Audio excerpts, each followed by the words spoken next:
Yeah. That's it. Hi, everybody. Welcome back. It is Wednesday today. Hi, Wednesday. Hi, Hump Day. Nice to see you. It's one of those days where you're like, we're getting there, but not quite there. By the time you get to Thursday, you're like, okay, a little breathing room. Friday's around the corner. Friday shows up. You mail it in for half the day, and you take off, and you have patio drinks. Wednesday is like 2 days away from patio drinks for a lot of people. It's also 2 days away from a sleep-in, maybe 3. 2 days away from a party. Anyway, nice to see you. Happy you're here on Hump Day with us. Lots to get to, as always. We want to thank our partners and friends at Cantork, cantork.com. If you're looking for heavy equipment, torque wrenches, these guys make the best in the world, and they make them for everybody around the world. Mining, nuclear, railroad, heavy equipment, doesn't matter. Go to cantork.com. Talk to Colin today. More information. Also, kivlaw.ca. Defense attorneys in Southern Ontario that made this possible. His group, Rob Kivlikin and his group, make your life easier by getting you out of trouble. Who doesn't want a guy like that in their back pocket? Go to kivlaw.ca for more information today. If you're in Southern Ontario, you need great legal representation. Call my friend Robert at kivlaw.ca. And, of course, Ed's Fine Imports and his Gitch. We are sponsored by Gitch, Canada's best luxury underwear for men. Pouch in the front, boxer brief, super breathable. You can't miss with these bad boys. Go to edsfineimports.com. I swear to God, the best underwear you'll ever buy, guaranteed. What do you get with that guarantee? Nothing. Just my guarantee, because I wear them all the time, and I'm like the pickiest prick on the planet. Anyway, kind of a fun show today, but it's a one-man, one-woman show because we got a lot of stuff to unwrap from the weekend. I didn't get a chance to do it. Caryma Saad is one of my favorite people in the world. She is a lawyer in good standing, an excellent lawyer, as a matter of fact. She's also a gonzo journalist. She's also an advocate for normal. She has been doing this for a long time. She is one of those people that you meet that you're like, you're in this little box of these, like, is it, you see this little box of a person, you're like, oh, she fits in this box. She's a lawyer and she's smart. And she's like, and then she blows your mind with her genius, her patience, her inability to be biased in any way, shape, or form. And then she blows your mind because she does like 15,000 other things apart from being a lawyer. And she joins us today because we have so much to unpack from the weekend and really over the last year. And we thought today would be good. How are you? Nice to see you. You look nice. It is like you had another amazing weekend of lighting the world on fire and then doing what you always do after you light the world on fire at a Pierre Poilievre rally, which, by the way, was 3 days in the making, and 4 buses, hundreds of dollars, hours and hours of wasted time, but you did it. But then you ended your weekend like you end most weekends by heading to a WWE event where you stalked Roman Reigns. I thought that was incredible. I think stalking is a big word there, but we'll get to it. And yeah, that was the pinnacle of the weekend, I think. Was it? Because like on seriously, Thursday you go to Kitchener for a conservative political rally. You get kicked out. We're going to get to that in just a second. Then and it makes like national news, as you do. And then on Friday, you attempt to do the same thing at a Pierre Poilievre conservative old man rally in London. You get kicked out of that one. Then on Saturday, Bing pot, you make it, you get into one of those bad boys, and we've got to unwrap the whole thing today. And I'm like, well, that's got to be a highlight for the weekend, right? No, it wasn't. Sunday, I see videos of you chasing Roman Reigns' limo down the street, and I'm like, she has no chill. She has zero chill, this woman. Do what you love. That's the trick to a happy life, no? Is it? I don't think it is. I think the trick to happy life is being able to endure all the terrible things that happen in life with a smile on your face, to be honest with you. Well, I can do that too. So, Atta girl. What was with the Roman Reigns thing? Because you're like, and we'll get to the other stuff in just a second. But again, SmackDown, was that in Toronto this weekend? Did you go to SmackDown? It wasn't a televised event, so it was a house show. And you know, it kind of, when it rains, it pours, right? What's a house show? What's a house show and a televised show? What's the difference? So a house show means that it's not going to be broadcast on TV. So, you know, there's Raw, SmackDown, pay-per-view events that are nationally, internationally broadcast. And then you have house shows, which are basically local events. So it's not kind of displayed anywhere. It's just for the audience who attends. So it's a bit more of an intimate feel. You get kind of promos that are catering to the crowd. For the wrestlers, it's kind of, I wouldn't say practice matches, but they are working out sort of their in-ring storytelling, and then some of those pairings end up being televised later on. So it was a sold out show actually at the Rico, or now I guess the Coca-Cola Coliseum, 7,000 people. And the highlight of the event was Roman Reigns versus Sami Zayn 2.0, which, Sami in Zayn Montreal. again, huh? Your Yeah. boy Sami Zayn. I took a picture with him. It was I very saw that. exciting. Yeah. Was he took pictures with everybody, didn't he? Like He's Sami so Zayn. nice. He Is he? is, yeah, like a real mensch. He waited, like, so wrestling fans are crazy, I think is important. No shit. Just at the outset. Very intense, right? Loyal, but maybe to a fault. So for about an hour after like the show was over, I was just kind of hanging around with other fans at the where the wrestlers would come out and leave. And I think most of them actually left before the main event even happened. So we didn't see the majority peace out. But Roman Reigns and Sami Zayn, obviously, they were the last match, and then they themselves have to go home. So we saw Roman Reigns. He got into his tour bus and then left the tour bus and then got into an SUV and pulled away. And it's just this amazing clip of people kind of chasing his vehicle. And it kind of reminds me of like that trope of dogs chasing a car. And it's like, well, what would you do if you caught it? Like, I don't know. You know who's inside that thing? He's fucking huge, and he's not a happy guy right now. I think he was happy. He gave us like his, his one finger salute, and then, but he's in heel mode right now. So, is he a jerk? He's a jerk in WWE now. Like I don't know anything about who's good and who's bad anymore. I know there's heels. They're the bad guys. Roman Reigns is a bad guy. Sami Zayn is a hero. Is that the opposite of a heel? Yeah, he's a face right now. So Sami Zayn is like, yeah. There's faces and heroes? No, a face is a hero. You're just using the wrong word. Okay, faces and heels then. Correct? Faces and heels. You got it. All right. Okay, so Sami is a face and Roman is a heel. Yes. And they fought, and it wasn't televised. It was in Toronto, and you had to be there. You literally, yeah. Well, I saw them fight in Montreal, and like the reason that this is of any significance is they've had one of the best storylines in a very long time in wrestling, where Sami Zayn basically kind of ingratiated himself into Roman Reigns' stable, which it's called the Bloodline, and everyone in it is related except for Sami Zayn. So he came in as this outsider trying to prove himself. He took a lot of hits, made contributions to the team, and then as it happens, sort of started to be on the outs. And this culminated in Montreal in Elimination Chamber, Montreal being Sami Zayn's hometown. Missed opportunity, if you ask me. He did not succeed in defeating Roman Reigns, but they had a rematch in Toronto, which obviously also was in Canada. So that was exciting for fans to see sort of a national hero, I would call him, up against Roman Reigns.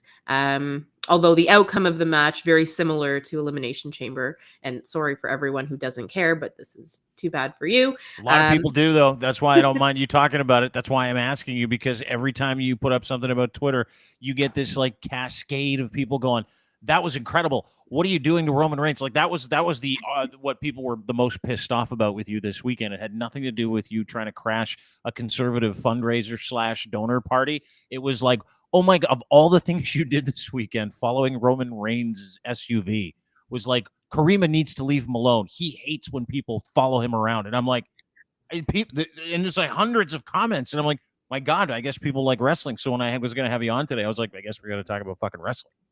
So the way that this match ended then, it was similar in that you had a referee get knocked out, and then a near end to the match. It would have been a 1-2-3 count, but it's not. And then another referee comes in, and then there's some type of interference.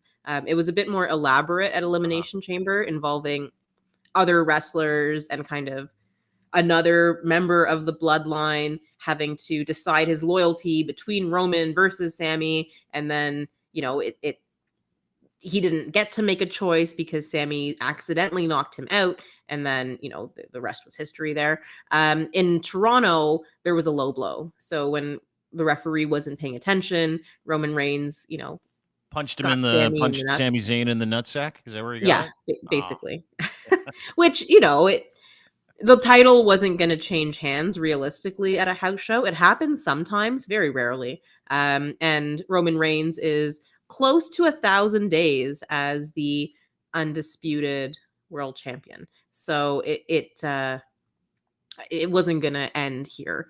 Anyway, point being, it was a fun match, a good night. And then, like, when Roman leaves, we're interested. I didn't chase him, actually. We were pretty much stationary. It was other people chasing him, but I captured that on film. Yeah. And I think the video is hilarious. Yeah, I've got it here. I want to play it for you because this was like, you're a video person, you're a videographer. That's how I would classify you as a journalist. Would it be fair for me to classify you as a videographer / journalist? Yeah, I mean, I work with someone, so I'm not always the one doing the actual capturing, but through a lens is kind of how I like to document what's going on. So whether that's photographs or video, it's about bringing people into that moment. And maybe, sometimes it's capturing sort of what you might expect to see, right? Like the highlights or the main point. But I also like focusing in on the little details and things that you wouldn't know unless you were there. And that's, I think, what this clip is. Yeah, this is Roman leaving and people trying to follow him because they love him so much. Oh, it's coming now. The anticipation, it builds, maybe not. Hang on, let me do it again. This is Roman Reigns. I have it now. This is Roman Reigns leaving, and this is you filming other people chasing him, and you definitely not chasing him. Thank you for maintaining that several times in this, because you're like, I wasn't chasing him. There he is. Look at those flashing lights. It's like a cop car. Love him. Look at him. Chasing him. It's your favorite wrestler. These are grown-ass men and women that are chasing that guy down the street. Yeah. That's what I love about this. I used to joke around about it. I used to, like, mock people like you. And I'm like, the older I got, the softer I've gotten. And while I still don't really I don't watch wrestling at all, specifically that kind of wrestling. And I watched a lot of MMA this weekend because John Bones Jones and Cyril Gahn went at it, and it was great. And there was a whole bunch of undercards, and I'm starting to get into that. But this still fascinates me, but I can't bring myself to make fun of people for watching it anymore. I can make fun of people for being outside and following people around just based on celebrity status. I get it. But these are people that have been watching it like you for decades, right? And they're like, hey, man, this is my guilty pleasure. I don't give a shit what you say. I love it. I'm going to chase that guy around. It's totally in earnest. It's totally genuine. And, wrestling fans, I feel we do get mocked a lot. And so there is kind of an inherent sense of community there where it's trauma bonding, perhaps. But at the same time, we're also kind of our own worst enemies as far as infighting or being overly critical about the product. So I don't know if that's different than other fandoms. I don't pay attention to other fandoms. I only like what I like. There's probably a line here as far as, and no one was obviously going to catch up with the SUV. I thought about it. I'm like, if I had my scooter, would I go? But no, I would not. I have waited in hotel lobbies where, like, I know the wrestlers are staying. And that's something I would never be able to do, just for the sense of, like, I would never, like, if it was me, I would be like, oh, some loser just sat here and waited for me for like 4 hours. Like, and I've had people wait to meet me before, but I've never had people like travel days or hours and spend thousands of dollars just to come and see me with the chance that someone might catch a glimpse of me. Yeah, because I'm really good at pretend wrestling. Like that's the part. And I know it's athletic and I know these guys suffer major injuries and I know there's a point of difference there and all that other stuff. But that's how I frame it in my mind.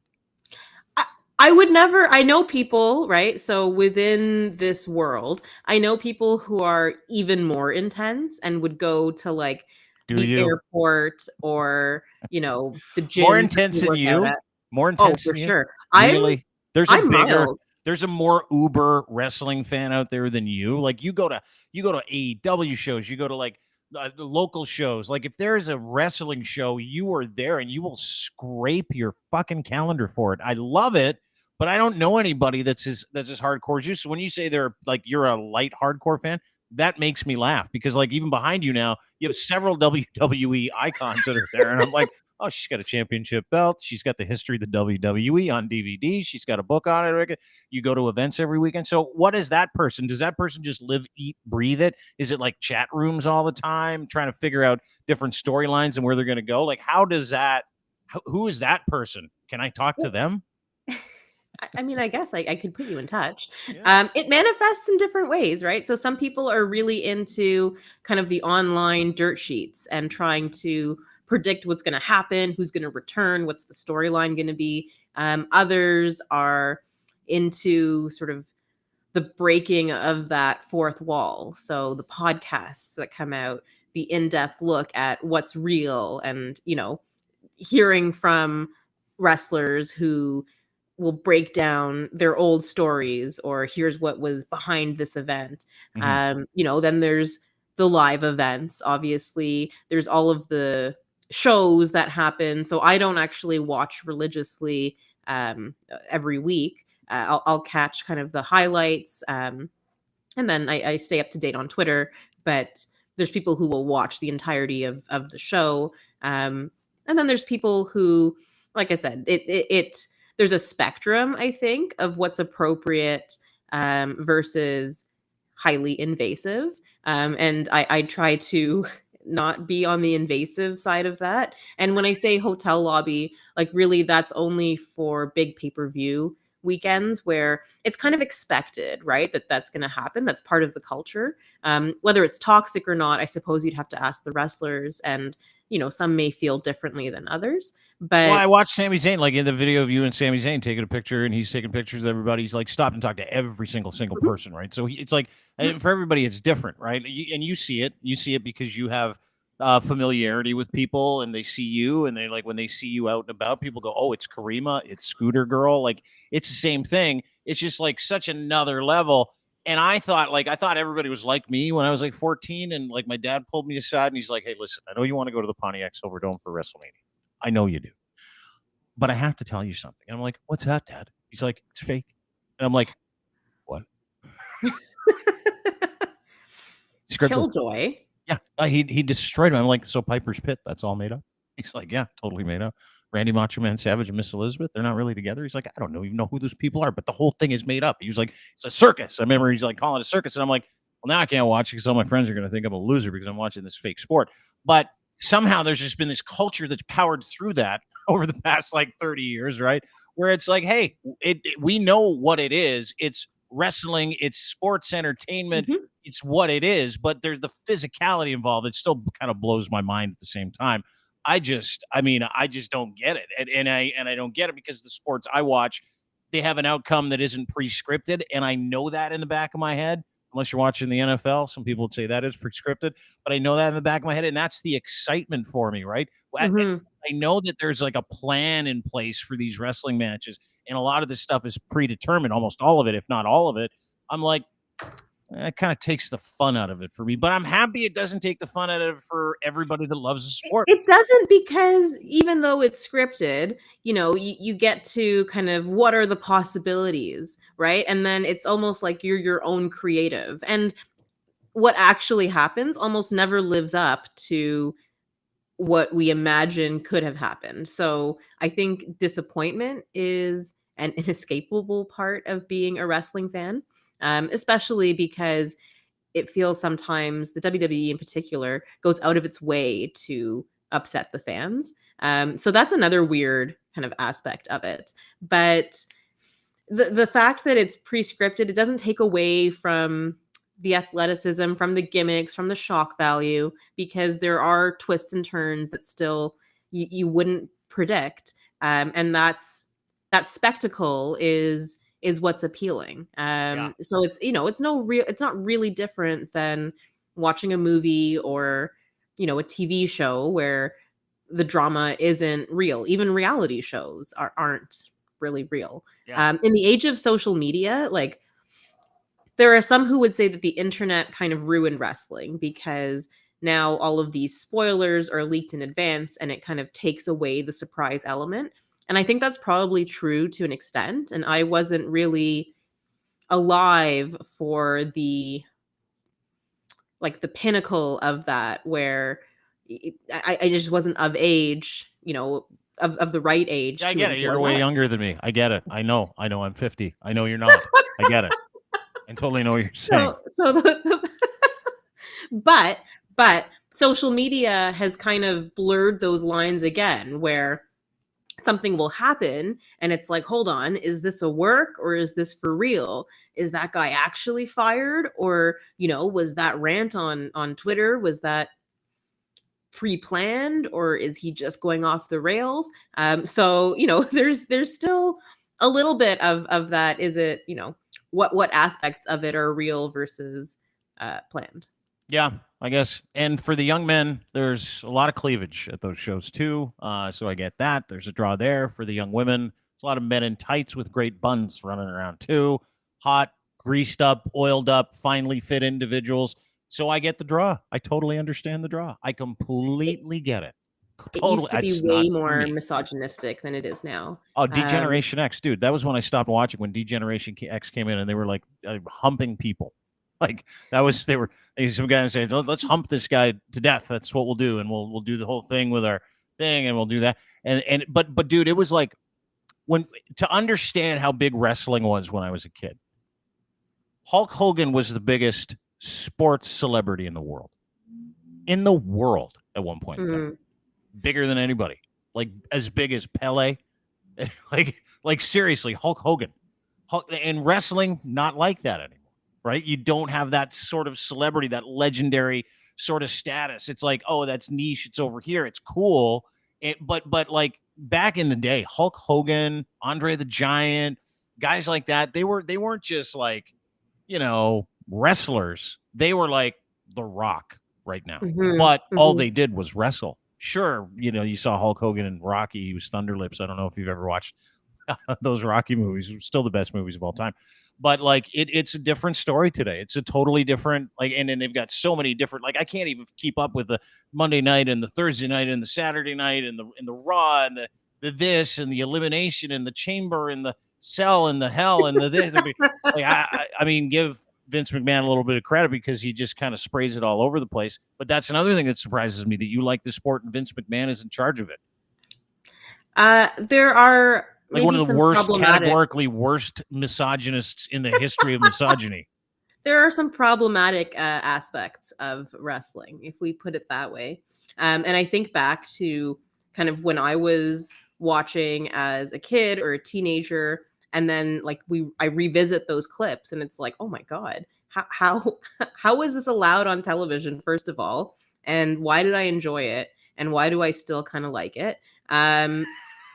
So, it is you kind of have to set things aside, perhaps, to fully enjoy. And I think that there's also progression, whether it's WWE or competing, companies who have picked up on some of that and are trying to rectify or do things differently. I don't really know how to reconcile that part of it, where I'm generally like a fairly critical person, and I allow a lot to just kind of slide for this. So I might be a hypocrite. I don't know. I don't think you are. It's like the Michael Jackson. Can you hate the guy and like his music? Like, is that allowed? And it's like, I don't know. Gary Glitter, not a chance. I mean, you can't like Gary Glitter because Gary Glitter's a pedophile and it's born certified and it's totally true. The stories about Vince McMahon being sexually assaulting employees and covering up with payments and stuff like that. I mean, same thing. But to me, it's like it truly does depend on how many hits you've had, how long you've been around, your relevance today as to whether or not it's socially acceptable to do business. Because listen, we live in a world where like Vince McMahon is an outlier, right? Mm-hmm. He's an outlier when it comes to cancellation. Like, guy just stepped back and then he decided, my understanding is he decided he's going to sell it to the Saudis, wants like $1.5 billion or $10 billion or something like that. And the Saudis are like, hey, relax, we're losing our shirts over on the Live tour. But my point is like, he's survived things, deaths and overdoses and giving, athletes drugs and, all that stuff. It's amazing. He's like the most uncancelable individual between him and Dana White or Dave Chappelle. I mean, those three guys will never get canceled no matter what. And they should. Well, not Dave or I think Dana should. I think Vince is an outlier. Vince, he's got a history.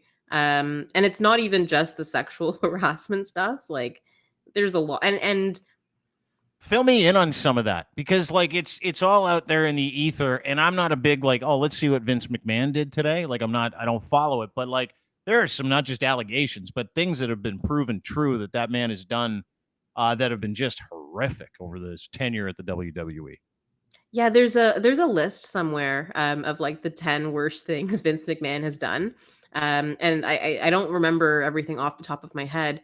But I do recall that each one individually was like bad enough that he should have never had a front facing role again.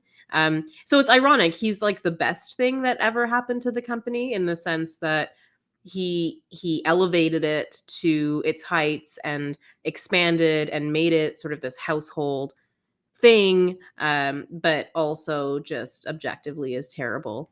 One that stood out to me was he had to have an employee show him porn involving Asian women because otherwise he wasn't going to hire this wrestler who was an Asian woman because he's like, nobody's into that.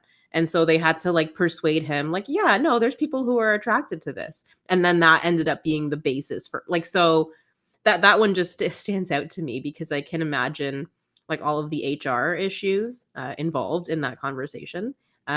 Allegations that he's covered up murders, like so serious stuff. Yeah. And the most recent thing was sort of a Me Too kind of deal involving female talent, and some of these storylines played out. So one that I recall, like his wife, his real life wife, Linda McMahon, was put in a coma of some sort, and then he was fraternizing with Trish Stratus and like would do things like make out with her live on television in front of Linda while she's in this wheelchair.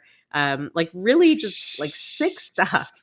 Yeah, man.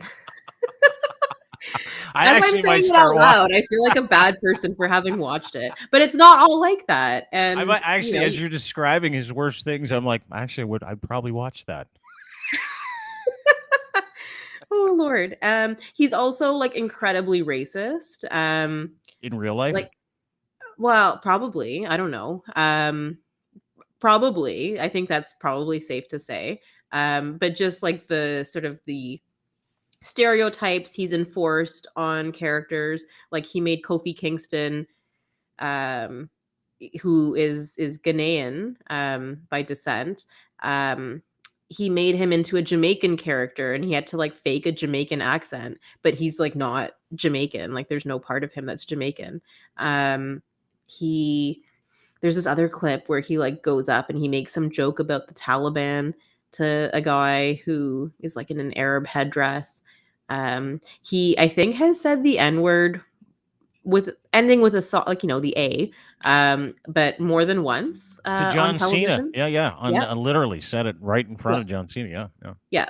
And I think, and then Booker T, who is a black wrestler, was in that segment as well. And then just the way that like he would push certain people or, suppress certain people. And that's like, to me, that's where it gets highly problematic, because you have careers that could have flourished that didn't, because they were held back because they didn't meet a certain mold, versus people who were encouraged. And that's not just a racial thing. It's also a body build, like a body type thing.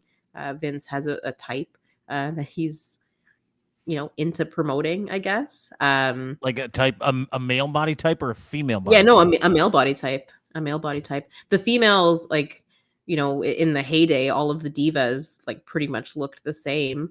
Maybe like hair color changes. It's a little bit different now, and now you have different body sizes among the female roster as well. But he had his vision, and then he imposed it. And a lot of times, his vision didn't actually match where society was at. But he didn't care, and he was notorious for saying, like, it doesn't matter what the fans want. Like, I don't give a damn. They don't know what they want.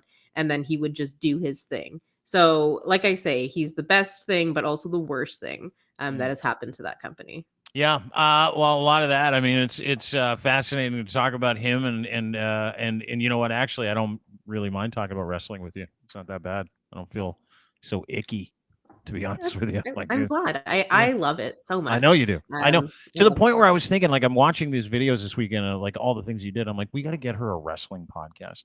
Like, we got to get you out of trying to crash things to just do wrestling podcasts from now on, Oh my because God. we have access to everybody. We've got access to Trish Stratus and Christian and Edge. Like, we've got access to those guys. I met like, Edge at the gas station that one time. I know, and he was like super nice, right?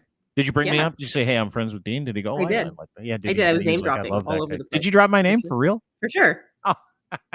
100%. Well, I don't have many names to drop, Yeah. but I used the one that I had. Did he say, "Fuck, I hate that guy"?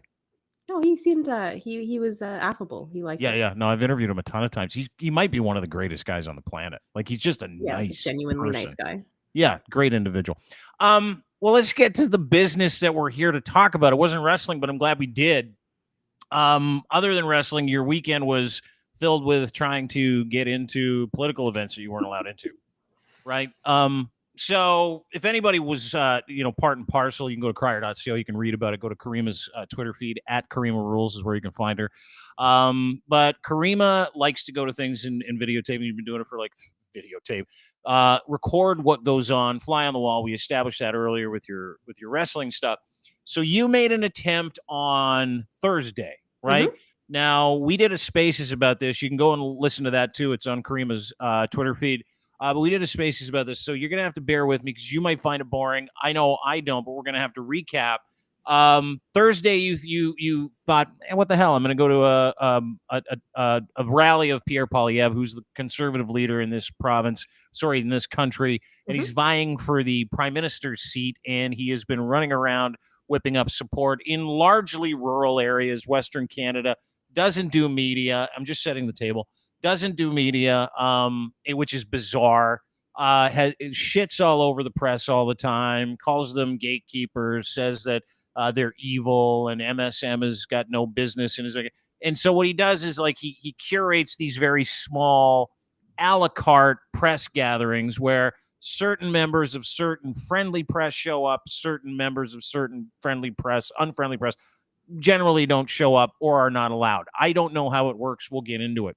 But you being you decide you're going to go on to Kitchener on Thursday. You get kicked out of that one. And it was like instant before it even started, correct?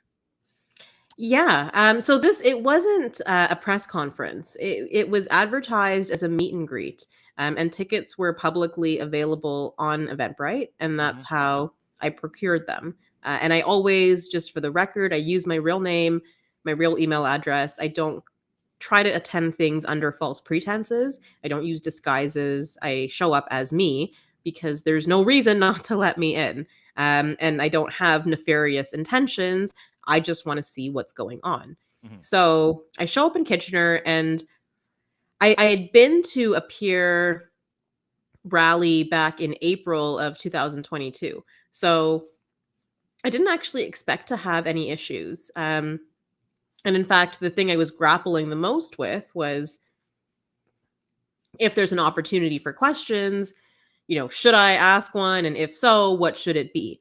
So that's where my mind was at. And we got to the event, and shortly after entering the venue, I was approached by someone who is, I guess, with the landlord of that space, who said, this is a private event. And I told her I have tickets, and she's like, well, that's not what I was told. And I didn't really probe who told her what. I just showed her the tickets, and she was satisfied with that, and that was it. I went to the back of the room to sit on these cool looking chairs, and was just kind of chilling. And for half hour, 45 minutes, I was just tweeting about how there were no people who were arriving. Like, there was maybe 20 people in there, and no sign of Pierre. So it wasn't all that eventful until, out of nowhere, a security guard approached me, and I recognized him as the same guy who kicked me out of 3 separate Doug Ford events last year during the provincial election campaign season. His name is Zachary. I have his last name. Yeah, there you go, Halsall. Yeah. His name is So he and at one of those Ford events, I got arrested. So there is history here between us. And to be clear, I didn't do anything wrong at any of these events. Same deal. I registered, showed up, told I was unwelcome. And the time I got arrested, I sort of pushed it to ask, who is making this instruction or this ordinance? Why can't I come in? Give me some names. And then Hamilton Police was like, no, how about we handcuff you instead? And those charges got dismissed because they wouldn't provide disclosure on who was at the root of this, who was involved. Wait a second.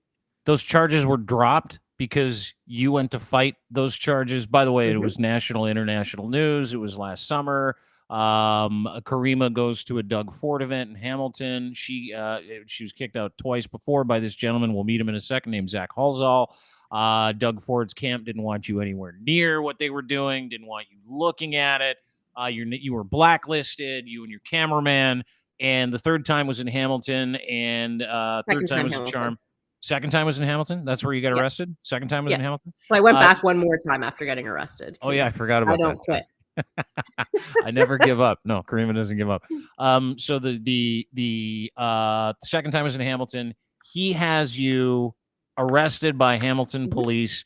You then go and fight that several months later, and they refuse to acknowledge who it was that gave the order, so they dropped the charges. Is that correct? Yeah. That's they refuse courageous. To provide disclosure. Yeah. They refused to tell you who it was that gave the order to have you arrested? My lawyer sent in a request for various pieces of evidence, right? Ranging from notes to correspondence and communication to names, etc. And when the Crown prosecutor received that list, they decided that they would withdraw the charges rather than provide that information. Of course, because if they provide you the information, then you never give up, dog on a bone. You're going to go and find that person, and you're going to make sure that they understand how the law should work in a free and democratic society. So, of course, it makes all the sense in the world, right? Yeah. So the frustrating part about that is it leaves me with no real recourse to get to the bottom of it, right? And honestly, I had no clue that Zach would be there at the Pierre Poilievre event. And there was no reason either at the Doug Ford or Poilievre events to exclude me, because in the way that I critique these politicians, there's nothing that I think is offside. Like first of all, the norms of what's proper or not have shifted dramatically over the last year, 2 years. And in a world where both Ford and Poilievre either expressed sympathy or support for the convoy, which was animated by a very strong anti-Trudeau sentiment that included political, like, rhetoric of political violence, sort of the fuck Trudeau flags, all of that. I think the threshold for what is offside has changed, and I am nowhere near that. So my critique or commentary, it can be sharp or biting. It ridicules, but it's never offensive, I think. At least not to my mind or standard. And I'm not one to Brian engage. Lilly would disagree with that.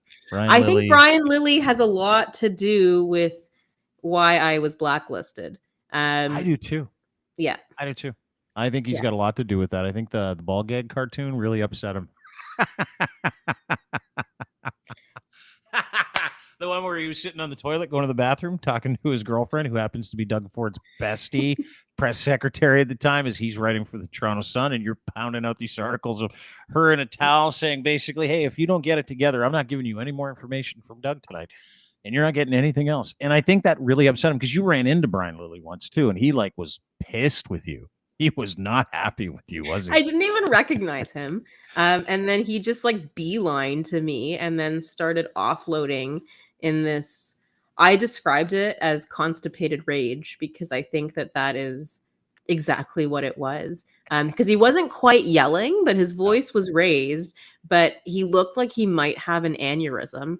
What did he say? What did he say to you when he came in? Because you guys, you were both doing a show. You didn't know he was there. These cartoons of him in a ball gag working for sex, which, by the way, make me laugh. It was a cartoon. It's humor. It's commentary, political humor. It's all it is.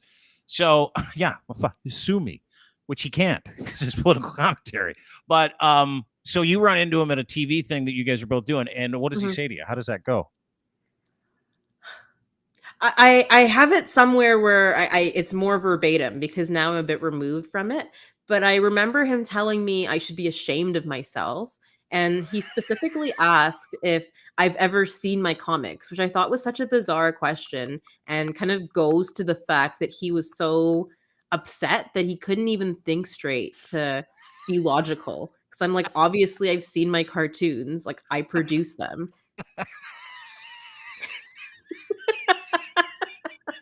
So he was not happy. And the other That's people in one the of those room, nervous. Yeah. Yeah. Sorry, go ahead. I'm done. No, the other people in the room were just shell shocked, because yeah, I walk in and I'm like, oh, this is cool. I'm at the National Club. I've never been here before. And then it escalated into that. He storms out of the room, and they're like, what just happened?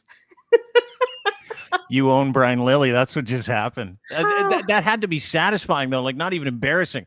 The guy, you target him, and because if anybody doesn't know who he is, he's a writer, but he's not a writer. He's an old radio idiot, and he's a buddy of Doug Ford's in the conservative institution in this country.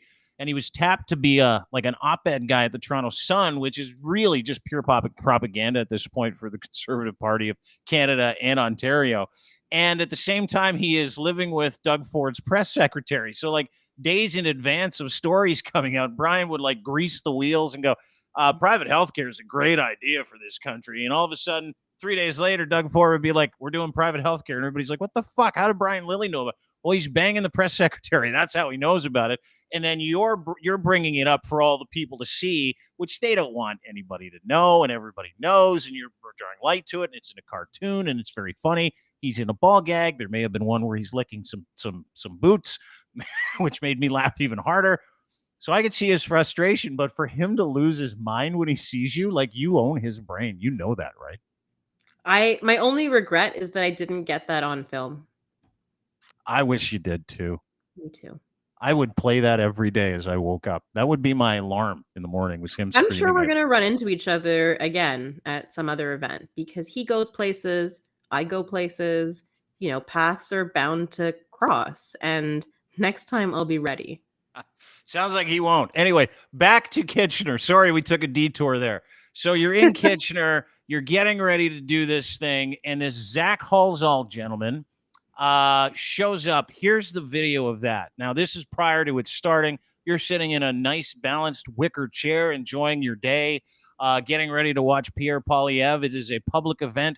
You have been invited and you have RSVP'd, so you're all good. And this is what happened next. Well, hello. Hi, Sam. We're going to have to ask you to leave. You know the drill. No, this isn't a Doug Ford event. This is Pierre Poilievre. Exactly, but Is it just conservatives have a blanket ban on you? Or? well, you're pretty obvious on your Twitter what we... I'm even wearing my colors. I see that, but we're going to have to ask you to leave again. Move out. You can move out to the hallway. You can watch through the windows there if you like. But Okay. So that part's public, is this part of this is all private in here. It's a private event. Yeah. Okay. Did you watch the end of the trial for the trespass ticket? I missed it. It was dismissed. I got some...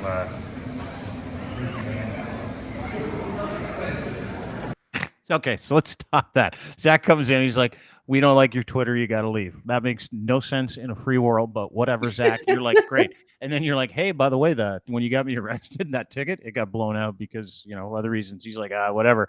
And then this is you putting your coat on. And this is a really important part.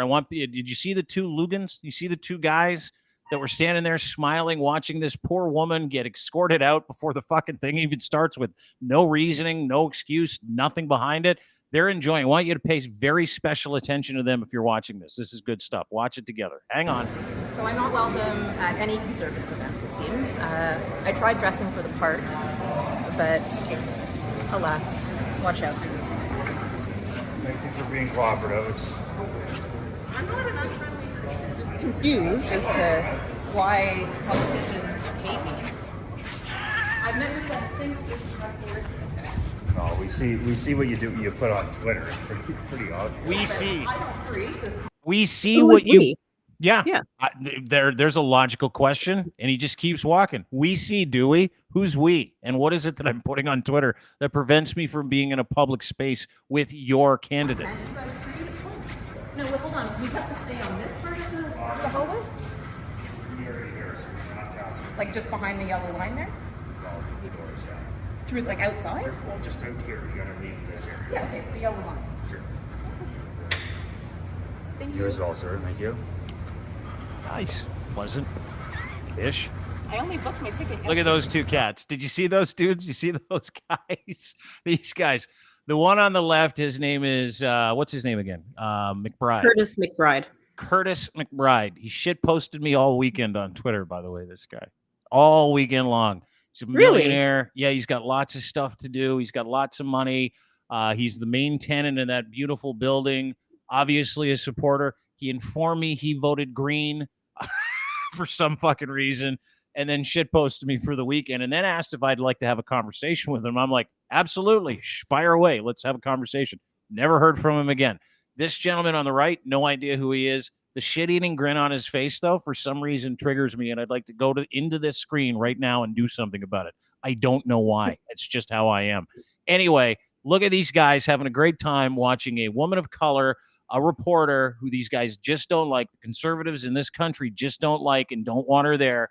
And it's because of your Twitter. Is that why? Surprise you guys. Through the line, please. Thank you. But how am I going to hear?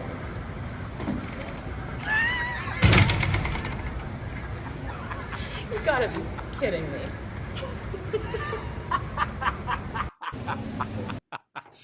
So that was attempt number one. Attempt number one. That was Kitchener. You took your licks. What'd you do? You just left and went home? No, I got kicked out of the hallway by a representative of the landlord after, because I was like, that's fine. We'll just video him from here and I'll make my own commentary. And then out of nowhere, this lady comes and she's like, you have to leave the hallway. I'm like, am I obstructing something? She's like, well, we manage the common areas and you got to go. And then what are you going to do? Right. I understand the boundaries of public and private property. And I know that even though I have an invitation, that can be revoked. And so it's an interesting loophole that, and it's not strictly conservatives, but my personal experience has only been with conservatives where it's a public event in theory, but held on private property. And then the rules are enforced arbitrarily or capriciously, and so you don't have real recourse to stay. If this was at a public park, it would be a bit different, right? So I didn't have that option, and I wasn't, looking to cause problems or mayhem. This was a very unexpected turn of events, and so I left. Yeah, well, because you're a good citizen, right? Like that's the difference between, and I watch people for the past, I don't know, like year say, oh, she's a troublemaker. She's a, we just saw you. That's the extent of your troublemaking, showing up. That's it. I mean, and then you did it again. So that's Kitchener. And you go home, you decamp, and someone tells you he has another event. And you're like, I'm going to this one. Where was the next I one? thought maybe it was a misunderstanding, right? The next event was in London. So the following day, Friday was that's London? on Friday. Yeah, got on a different bus, headed to London, and this was a bit different. It was not in the daytime, first of all, and it was at a larger, sort of more of a community center kind of venue, and it was much busier. So there were probably a few hundred people by the time I got there. Slightly different strategy. I showed up closer to the start time rather than being the first one there. I'm thinking that, it might just be less obtrusive, and maybe that was the issue. And I also wore a different jacket. I wore the same jacket that I wore back in April when I saw Pierre. Maybe that would, like, fashion helps. I don't know. And actually I made it into the building, and kind of went to a little corner where I could be out of the way. And I saw Zach before he saw me, and I could tell that they were just kind of like scanning the room, looking for me. And then he sees me, beelines once again, and same deal. And we have that video. Strangely enough, it's 7 minutes long. We'll pop in and out, but this is the second time the Conservative Party of Canada had Caryma, a legitimate journalist and a lawyer in good standing, who just wanted to go and cover the event that Pierre Poilievre was at. And she's been to one before, as a matter of fact. When she got to the one before, that was last summer, they put her front row. Someone walked up to her and said, Caryma, is this not true? Would you like to sit in the front row in front of the cameras? Didn't that happen? They offered me front row, and I politely declined. The reason being I was wearing a mask, so there was no way for my facial expressions to sort of reflect my feelings, and I didn't want to be just sort of a physical token in the front row. Do you feel like that's why they asked you to sit in the front row, because your skin color? At the time, yes. I was speaking with another person in the freedom community, if we put it that way, who also happens to be brown. And they asked both of us. And the reason they provided is you both look young. That was not it. Did you ask when they're like, hey, you two, come over here. Would you both like to sit in the front row? And you're like, is there a reason you're asking us to sit in the front row in this group of white people? And they're like, you look so young. You actually asked that question? I asked part of what you said. I said, how come? Why did you ask us? And then, oh, we just want some young, fresh faces. Oh, okay. No, thanks. That's conservative for brown, by the way. Person of color. Okay. So you go to that event, you get in. Months later, you've been kicked out of another one in Kitchener, and then you go to London. You're in the back. I've got the video. This is at the Hellenic Center in London, Ontario, another private venue. It is a community center that is run by Hellenic Christians. Now, in different countries, they've got different community centers for different cultures and ethnics. Don't worry about it, but it's one of those Christian community centers. But anyway, which is a great place to hide if you want to hide, and you're Pierre Poilievre. But this is the video that Caryma just set up. Let's watch it. This is you at the Hellenic Center getting kicked out for the second time in less than 24 hours at a Pierre Poilievre event before it started for zero reason whatsoever. Are we trying this again? Am I blanket banned from every single event? Well, we don't want you at our events. That's Who is kind we? of- Can you Now, let's stop there. We don't want you at our events. Interpretation? Pretty bold statement. I don't know if I was to take him as being a spokesperson for the Conservative Party here. That's how I interpreted it. Ha! Well, that's a problem because I'm scanning the crowd right now as I look at this picture of Zach Halsall, the official head of security for the official opposition. That's his title on LinkedIn, by the way. I'm scanning the crowd. One of these things does not look like the other. You know what I'm saying? I don't want to say it. I don't want to come out and say it. I don't want to be one of those guys that is a very white crowd and you are not a very white person. And he just said, and I quote, "We don't want you here." And I want to know who we is still, but let's keep watching. Who do you think? I don't know. Last time I Who do you think? You say, who's we? And he says, who do you think? This is him answering, you answering that. saw you It's was a private British event. It's a government. private event. Conservative Right. Party event. Okay, but this is the federal one, right? But this is Last I private saw property, you- so right. you're not. Isn't that your answer? Conservatives, a private event. It's a conservative event. Wasn't that your answer? Conservatives don't want you there? Didn't you get that answer? Wasn't that his answer? Like we heard I it? guess so, because I was Yeah. trying to clarify, is this a provincial issue that has leaked over into federal? What's going on? But no, I guess it's just conservatives, period. By the way, the guy on the left filming you makes me laugh my ass off. I believe he's a member of Diagolon. I'm not sure, but that is what I've been told. Yeah, Which no, is- that's correct. Is it Edgy D? Is that my understanding? That's Edgy that's- D that's right correct. there? Okay. Yeah. At a Pierre Poilievre rally with a camera. That's awesome. And he's allowed to be there and you're not. That is fucking unbelievable. Anyway, let's keep watching this bad boy because it's I fun. welcome here. We'll Are have these you- direct orders from Pierre himself? This is just Who's our, in charge? This is our plan. We don't want you in here. Okay, if I We've- want to appeal this we've- decision, who do I speak to? That's you can probably write to the party leader. I You don't can write mean to like Pierre a himself. You court can. appeal. I just mean I'm just giving you these instructions so that I can I'm contact just them. doing my job, so I I'm appreciate that. I'm not going to sit here and answer questions. So please make your way off the property.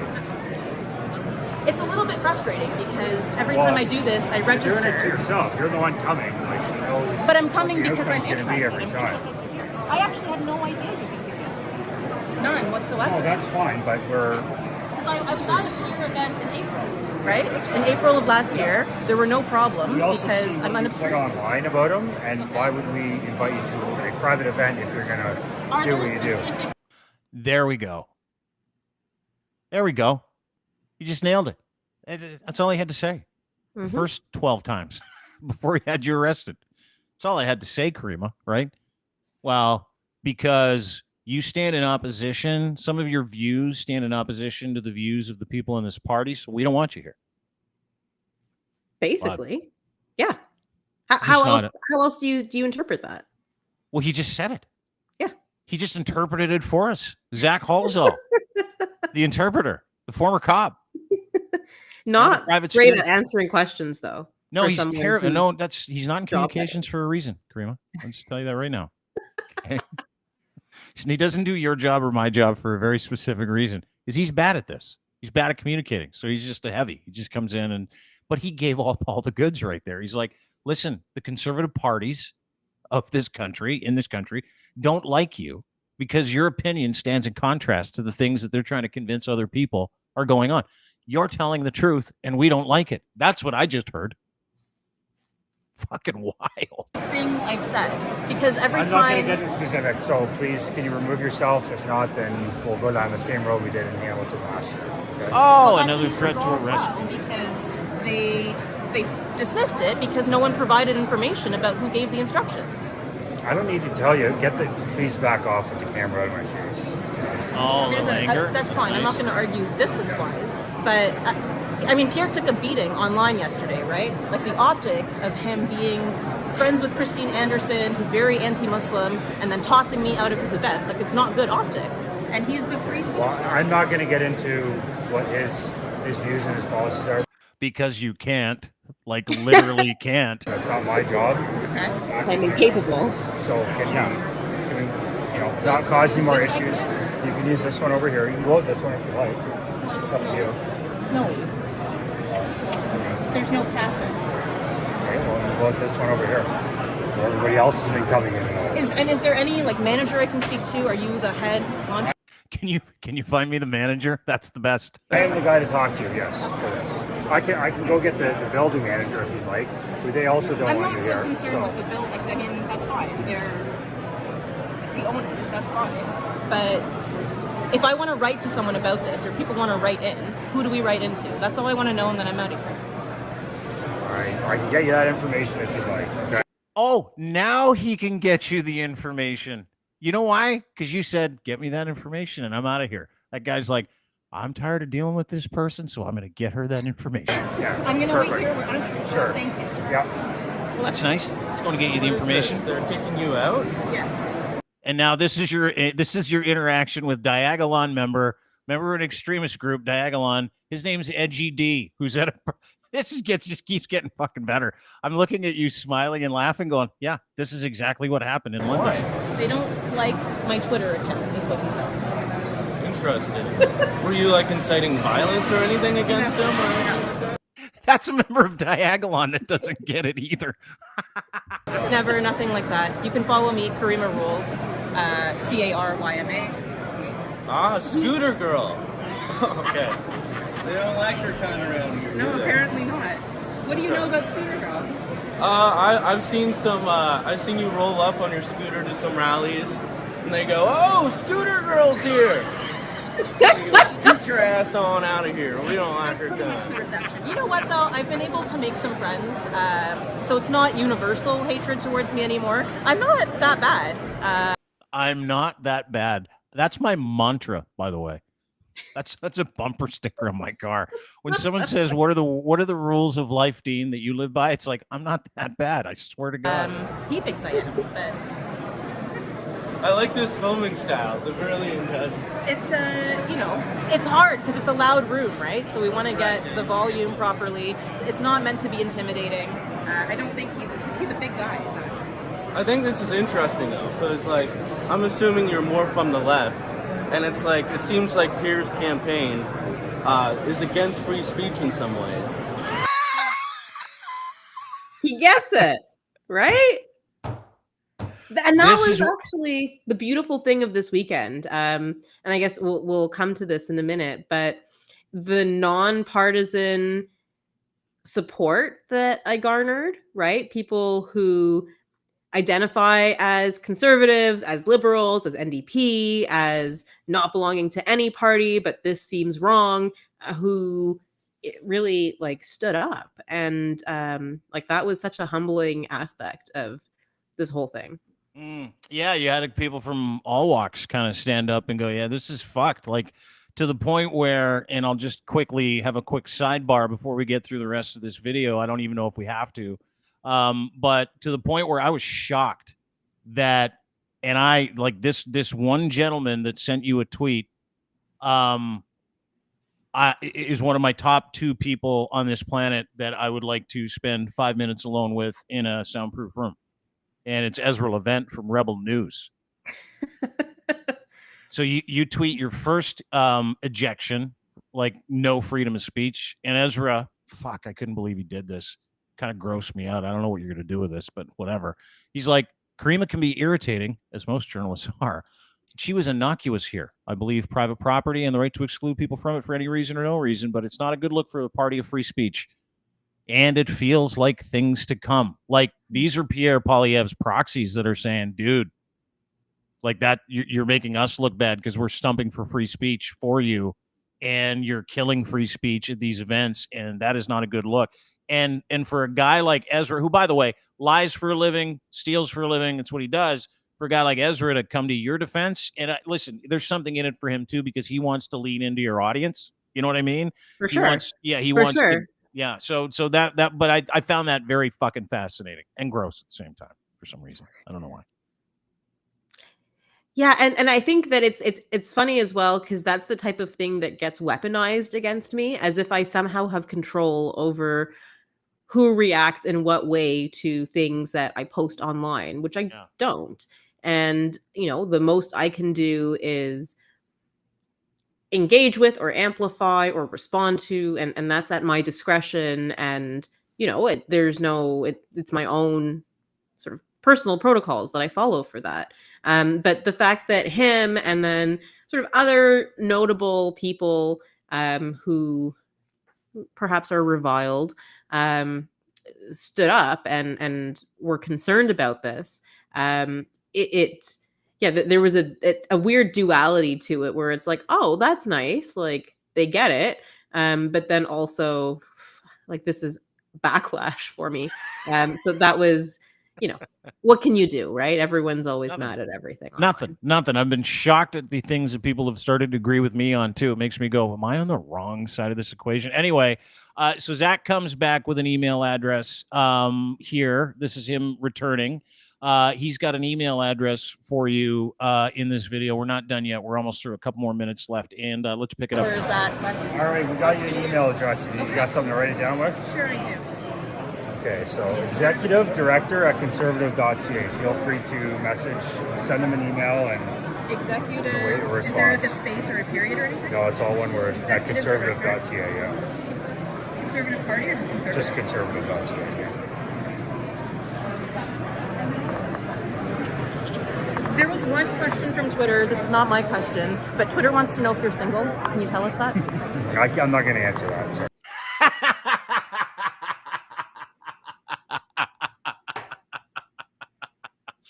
That was the best.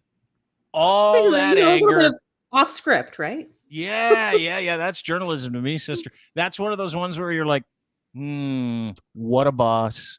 So glad I work with this person. She is awesome. And we had I don't know if you saw some of the comments, big wheels out there that are going, this woman's incredible. Like, she gets kicked out of 2 events in a row, and she has the presence of mind to not only get an email address of someone that she can, the manager, in this case, the Conservatives manager, but then she's like, oh, by the way, Twitter wants to know if you're single, because a lot of women like this guy. Not liberal women, but a lot of women like this guy because he's a big, tall drink of water. And I loved it. I thought it was relational, funny. And then he was like, I can't talk about that. Well, because I can guarantee you he has no game. He might be a good-looking fella, ladies and gentlemen. He might be a real treat. He might be a tall glass of water. I can guarantee you that if you talk to him for more than 10 minutes, the discourse is going to be incredibly fucking painful. Incredibly painful. So you leave London. Yeah. You leave London. Walk out. Decide that's enough. Then you get on a bus. Then the storm of the century hits on Friday night. Holy. I did not plan that part of it for sure. In retrospect, might have booked a train ticket because I was waiting in this, I guess it's a residence, like a vestibule to a residence at Western. And, the bus was supposed to come, and then it just didn't for a really long time. And as we're looking outside, not only are these massive snowflakes coming down, but there's lightning. I'm like, okay, great. I'm for sure gonna sleep on the floor here or die on the way home. But luckily, neither of those things happened. We did have some mechanical issues on the bus. So there was a bit of a stalling period there. I think we were close to Hamilton at that point. How many hours were you on that bad boy? Home safe. How many hours were you on that bus for? Like 5 hours later. 5 hours. 7 hours of travel. Massive snowstorm. Ended up coming. So it was like, no, it was about 5 hours. I spent 7 hours for that interaction. Yeah. Dude, here's the video of and my phone charger stopped working. So did it? That was insult to injury. I had a battery.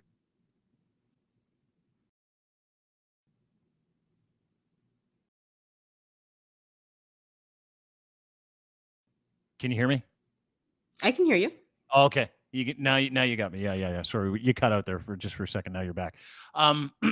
So no charger, 7 hours of travel on a bus on the way home. This is the bus stuck. So this is a commitment. You not only didn't get in, you spent 7 hours of your day, hundreds of dollars trying to figure it out. But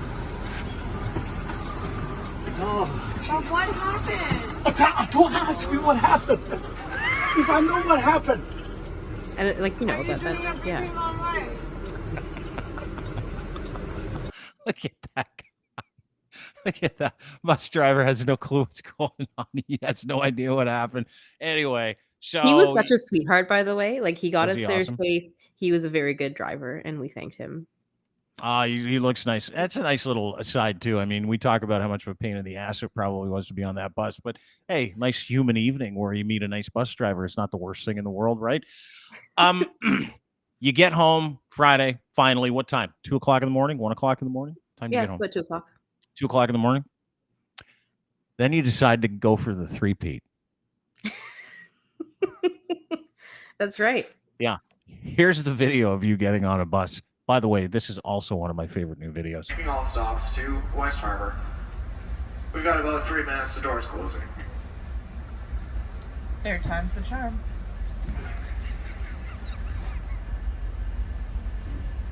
There you are. Never give up shirt. Third time's a charm. You go to Stony Creek. Mm-hmm. Tell me how it went. In fact, third time was the charm. So I show up at the venue and got this weird rock star reception from protesters outside who are, I think, anti-Pierre Poilievre for the most part, aligning with the freedom movement, but had been keeping track of this saga and, you know, don't like arbitrary censorship. So I kind of appreciated that moral boost as I was going inside, even though it came from an unlikely source.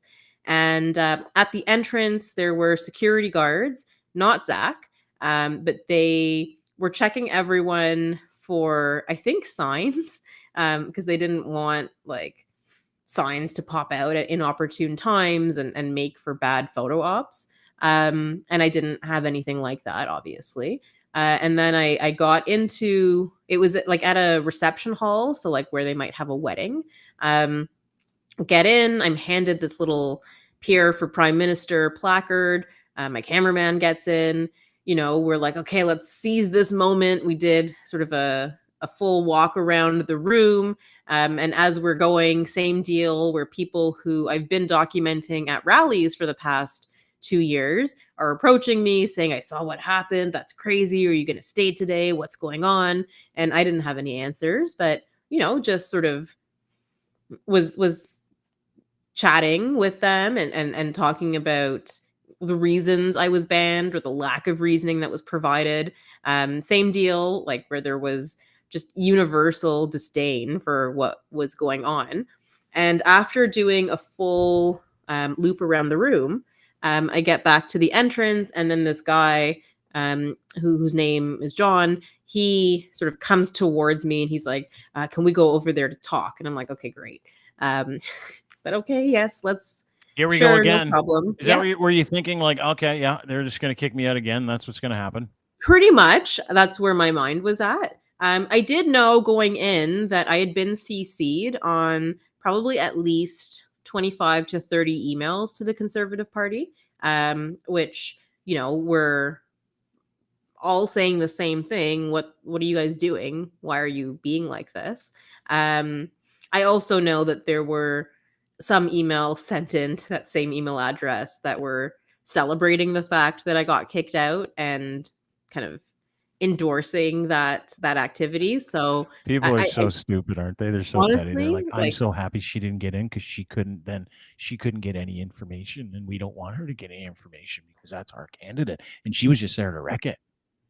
you know, that, but also people who would identify themselves as leftists who don't like me, and have become or turned into Pierre Poilievre apologists over the weekend. Because I think it was sort of an enemy of my enemy is my friend situation. And I don't ascribe to that. It was actually quite petty and childish. But I was aware that, you know, it was mixed emails, right? So I didn't really know what to expect from this conversation, but I was allowed to stay. And in fact, I got kind of an apology, sort of. You know, I'm not sure what was going on before, but it's not a problem now, which to me isn't entirely satisfactory because someone knows what was going on before, and I would like to know what that is. But for the time being, that was enough. That was going to keep me in the room, and I was happy about that, even though it meant I would have to stay for the event. Yeah, that's the other part of the bargain that I thought was interesting. I'm like, well, when she gets in and she's allowed to stay, if she's ever allowed to stay, she's going to have to consume what happens in those things now. I've consumed so much crap over the past 2 years that this was nothing. Well, here's a video of that. And by the way, I don't know who this gentleman is. Thought he handled you terrific. I think it's 2 days too late and millions of views and tens of millions of impressions too late because, well, that's what Caryma does. So you should have just let her in the first place. But let's watch. This is a lovely exchange. I'm going to give this guy credit. I'm going to give the Conservative Party, whoever decided that this heat's too much, let's turn it down, a little bit of credit because the foresight was not bad 2 days later, I guess. But let's watch this because this was a marked difference after 2 days of getting inundated with terrible press on top of last week's, as everybody's calling it, Nazi banquet, whatever, with the lady from Germany. So it's just, I mean, this is so much easier. Watch this, give John credit. Like, can we start doing this with people, please, at these political events, conservatives? I mean, people just want to come and watch your crazy and watch the meltdowns. Over here, I don't have that. So I'm John. Welcome to today. Thank you. Okay, that's all I'm gonna say. Thank you. Just, I'm never here to disrupt. That's never my understand. MO. Yeah. So I appreciate that. Are you with the yeah, no, Pierce I'm camp, working or- here. Yeah. Okay. So welcome to stay. I just want to say hi. Thank you. Do you mind just I know you're not here to disrupt. I know Thank you're gonna, Can I ask what sort of led to my I don't know. exclusion? I honestly don't know. Okay. I just wanted to touch base and say hello, and I'm here. If you have an issue, come to me. Thank you, John. And as long as you're here and got clean hands, and we all We are well behaved. Okay. Thank you very much. Okay. Thank Thanks you. a lot. Yeah. And that is how it should be done. Thank you very much.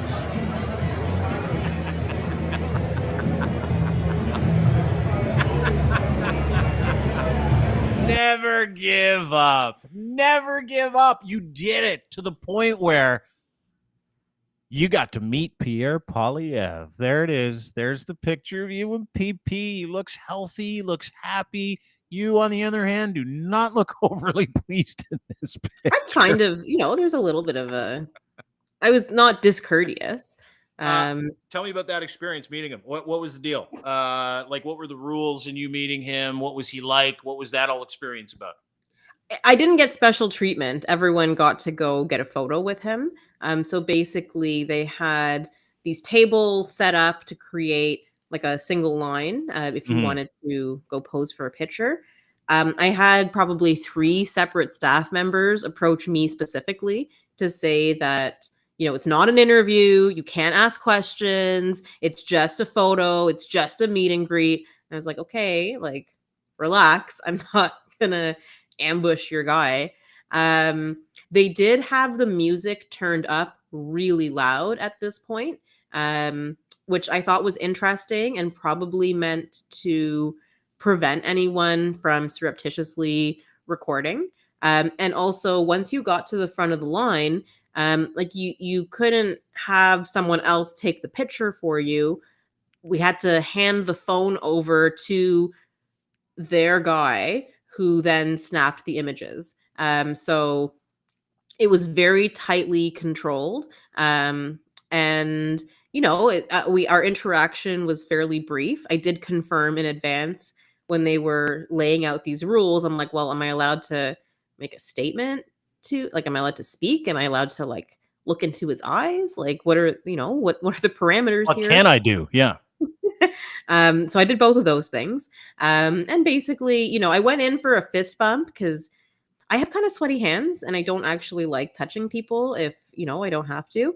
And then he was very confused by this. He's like, are you punching me? And I was like, no. But, fist bump. And then, we sort of figured it out, kind of. But this is what their photographer captured, right? Like, there was an actual fist bump Obviously, I couldn't take the picture myself. My cameraman couldn't take the picture. So don't blame me for this being the outcome because I couldn't control that. Yeah. But anyway, so moments after this, our fists were bumping. This looks like a game of rock, paper, scissors, perhaps. Yeah, it looks like Rochambeau. Like it looks like he's doing paper, you're rock, and you're gonna lose. That's what it looks like. And it also like the look on your face is like it looks like you're about to do like university level calculus, trying to figure out who's gonna touch who here. If it was a rock, paper, scissors game, it would have been best 2 out of 3, and I would have won the other 2. So just to lay that to rest. Yeah, I had to, I didn't, it's interesting because he didn't actually, I told him, I was like, I've been trying to meet you since Thursday, so it took a while for this moment to happen. He's like, well, I'm glad you made it. Right. So he knew who I was. There was no apology, like no acknowledgement of what had transpired. I didn't really expect that. But at the same time, I wasn't prepared to then offer myself up as a photo op, right?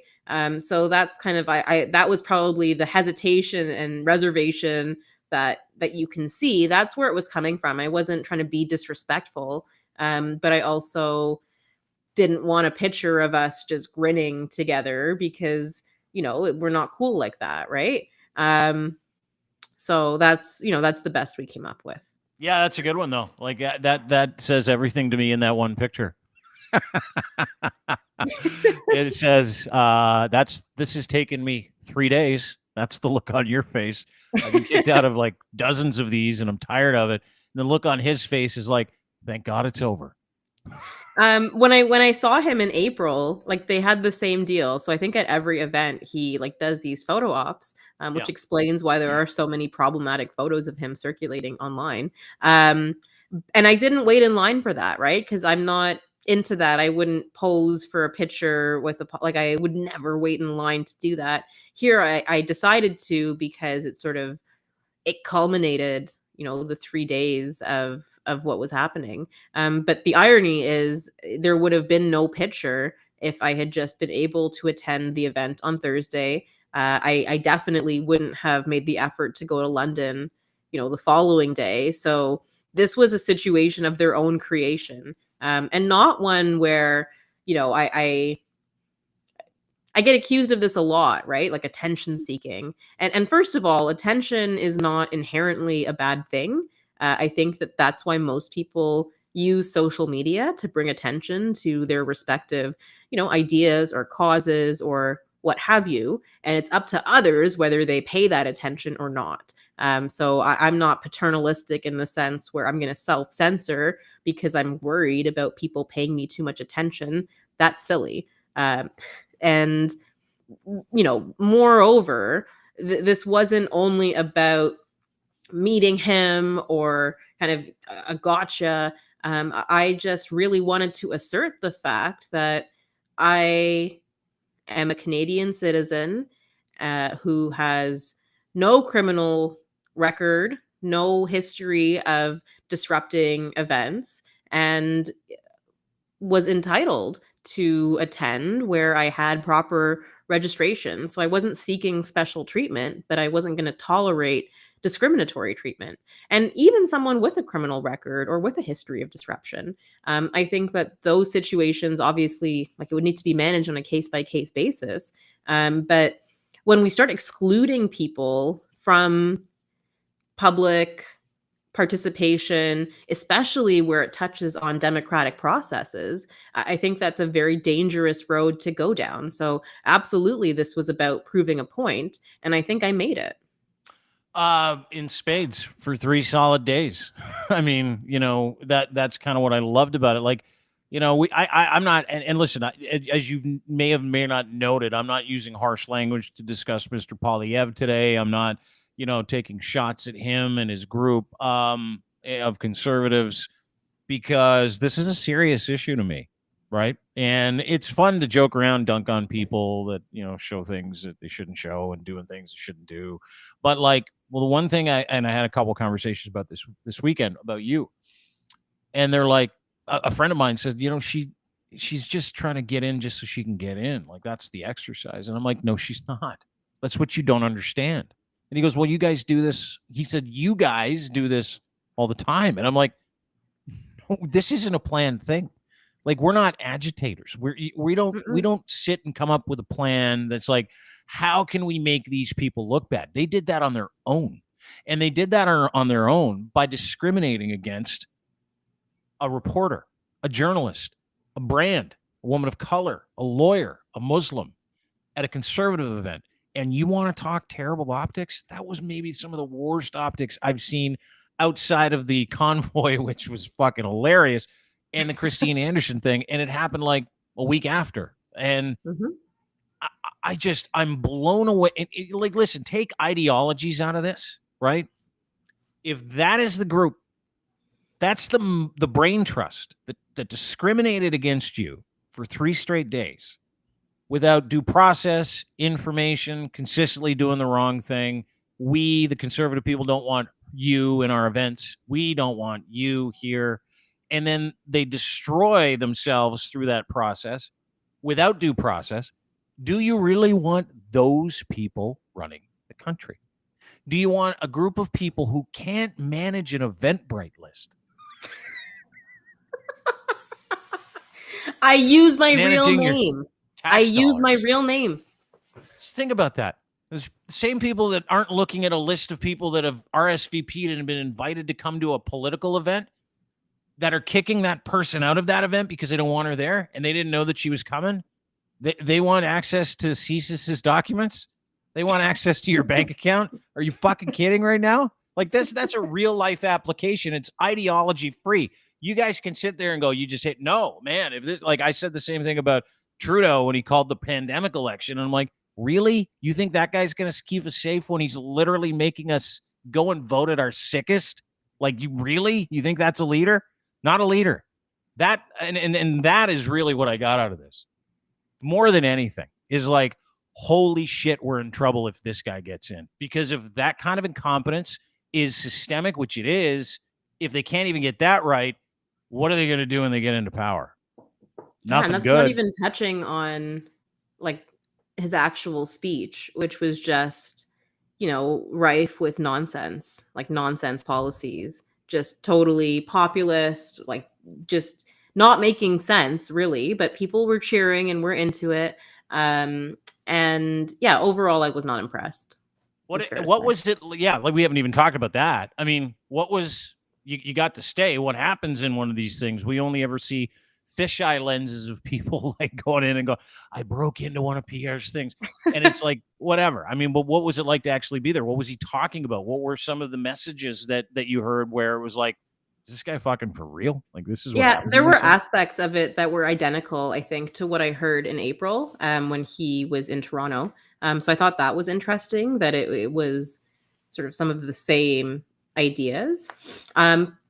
In some ways, it's taken almost out of like an NDP playbook, right? Or what ought to be the NDP playbook, where he's focusing in on tangible issues, right? Cost of food, cost of fuel, affordable housing. That's what's on people's minds. And so he was hitting those points, but in such a way where his solution to affordable housing is to sell off government buildings. And then he sort of had this fantasy that he relayed of a young, beautiful family, unloading their lovely U-Haul and moving into the old CBC headquarters, right? Like, that's his plan. That's his plan. So, and then people were cheering about, oh, that means CBC is defunded. Yay. But like, clearly that's not a solution to housing. There was no real substance to any of this. It felt very much like a campaign event, which is a problem because you can't campaign that way in Canada. We have rules about that. But it's sort of, and it wasn't a town hall because there were no questions. Very clearly, there was no opportunity to actually have engagement of any sort. This was a rally. And, like a campaign rally outside of the campaign period is not allowed, by the way, just so everybody knows, according to and that's how I would describe it. So, if Elections Canada is interested, perhaps they want to send people in to observe this, because to me, if I walk in and I'm handed a placard that says Pierre for Prime Minister, and then he has sort of this wrestler's entrance where people are lined up on either side and he's shaking hands with both hands, and it's coming out to music, and then he goes to this elevated stage and he just hits on meaningless points about how Trudeau is failed us and we need to do better, and I'm the man to do it for you, and then you get to take a picture with him but you can't talk to him. There's no aspect of that is about really truly engaging. So that's my takeaway, and I think someone should seriously look into it, because this was identical, as I said, to the event he had back in April, which also, I don't know if he was running for leadership at that point, but the placards were the same: Pierre Poilievre for Prime Minister. So someone should investigate that. Fascinating. Yeah, because you can't have an election campaign stop outside of an election time frame, and the writ has to be dropped, and a bunch of shit has to happen. And this is what you're saying is that, hey, Elections Canada, you should go and have a look at. Let's have a listen. You recorded something in there, which I thought, were you allowed to record him? I think you were, right? Yeah. There you go. I mean, full marks to them for letting everybody record this drivel. You're the only. This is the only video I've seen of its kind. So I'm shocked that people aren't putting this out there. Well, I kind of am, and I'm kind of not, because if you listen to it, his big campaign stop, or not a campaign stop, he's talking about how gross the buildings are that Canada owns, and fuck Trudeau, we're going to sell those ugly buildings. I will sell off 15% of the 37,000 federal buildings we have. 37,000 federal buildings. Many of them big, ugly, empty towers that people don't even work in anymore because of the virtual work from home stuff, right? So we're going to sell off those buildings and turn them into affordable housing. You know something? It warms my heart to think of a beautiful young family pulling up in their wonderful U-Haul to empty out their belongings and move into their new home in the former headquarters of the CDC. Oh yeah, all the hits. All the hits. And just let's talk about U-Hauls and how much fun those are to drive. Wonderful. They're absolutely wonderful. And wouldn't Nothing you would love warm to his move heart into a more. big, Yeah. move into a big ugly building? Wouldn't you like that? Yeah, nothing would warm his heart more than to see immigrants come to Canada with all their shit in a U-Haul, have a horrific experience of walking up 10 flights of stairs into a building that's apparently ugly, but that's where he wants to put all the people that are coming to Canada, in an ugly federal building. And you know how dumb this crew is here? This is just my observation. And by the way, very diverse looking crowd, as you can see. It is as white as it was on Friday night. But my point is this is like every single person here fell for it. They're like, yeah, he just said CBC. Let's fucking cheer. Yeah, he just touched on it. Took him a long time to get there. And this is an illegal campaign stop. And we've kicked a woman of color out of this thing for 2 solid days. And she gets in there, and what does she hear? This guy go on about how he wants to put immigrants into ugly buildings downtown, and he wants to watch them carry their shit out of a U-Haul up 10 flights of stairs. That is some really academic stuff, Caryma. I don't even know that he specified immigrant, to be honest. I think it was a white family warming his heart. Oh, okay. Was that? Yeah, it must have been, right? That was my take. That was my visual, but maybe crowd. And turn them into affordable housing. You know, Look at that. Look at that. There's more that I'll be putting out in the coming days that, are equally nonsense. Carbon tax was part of it. And it's like, listen, there are real conversations to be had about things like the carbon tax, and is that the most efficient or effective way? And like government expenditure are an issue, and corruption is an issue. So there's real things underlying this. Affordable housing is a real issue, but it's just packaged in such a way that it's fluff. And that was my takeaway, that this was all fluff, and there were no snacks as well. Are you serious?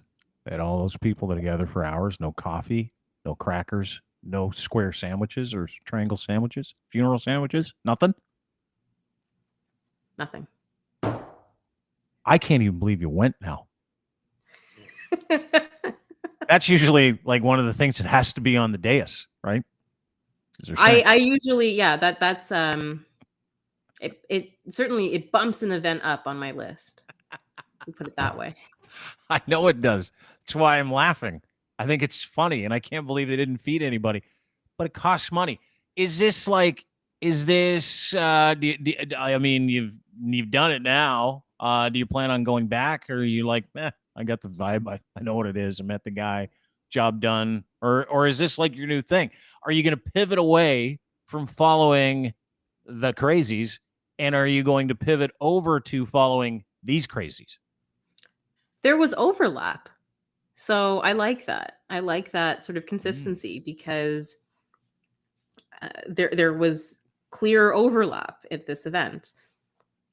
And so I don't think that this is the end of it for me. We're not coming up to an election anytime soon, probably, but this is something to keep an eye on, I think, especially these sort of pseudo campaign stops, because there's a reason that it's not permitted. And it's because it detracts from sort of the work that is at hand.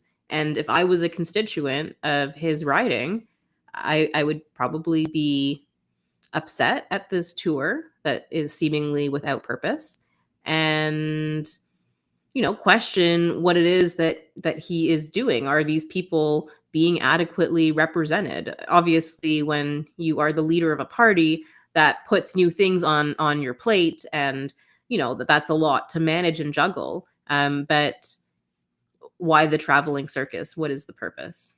Yeah, especially if there's no discourse like in any of those meetings, right? Like there's no one's asking questions, no one's saying, and to me it's backwards.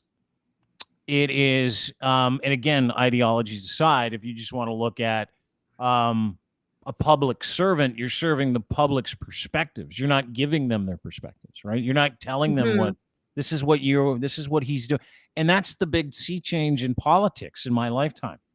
It's gone from, I'm going to go and listen to these people. I'm going to go to the Legion in Pickering. I'm going to go to the Legion in, Edmonton, and I'm going to sit down. I'm going to canvass people. We're going to do Q&A. That's what a town hall is. If he's calling these town halls, there is nothing town hall about it at all. Like that's what you're saying. And that's what I saw in that one clip is, there are no questions. There's no feedback. There's no suggestion box on the way in or on the way out. It's just, here's what's happening to you. Here's why you should be angry. And here's what I'm going to do about it. Except barely that last part, right? Oh, you didn't include here's what I'm going to do. Well, he did say he's going to sell the buildings and move a whole bunch of poor people in with their U-Hauls to the CBC. I guess. Yeah. Okay, fine. That's but what I'm going to do about it was just absurd. That's my point. And I would be a lot less critical of this if it was, as you described, sort of more of a feedback or, even a give and take. But honestly, it should be about canvassing sort of the public and understanding what their needs are. And, there is so much ingenuity, I think, that can be unearthed if you engage meaningfully with people. And that's just not what this was. Now I can understand why he didn't want you there. How do you smell, by the way? Any whiff? Aspen? I feel like it smells like aspen. It was there was nothing notable. So I didn't get like a very strong sense of cologne or sweat. Did he smell clean? Was his hands sweaty? He looks like he has a big hand. He does not. No. Is he a little guy? He's not very tall, is he? Like, how tall are you? I'm probably 5'6", 5'7". 5'6", 5'7". What do you think? He's at like 5'9", 5'10"? Yeah, I think that's probably, yeah.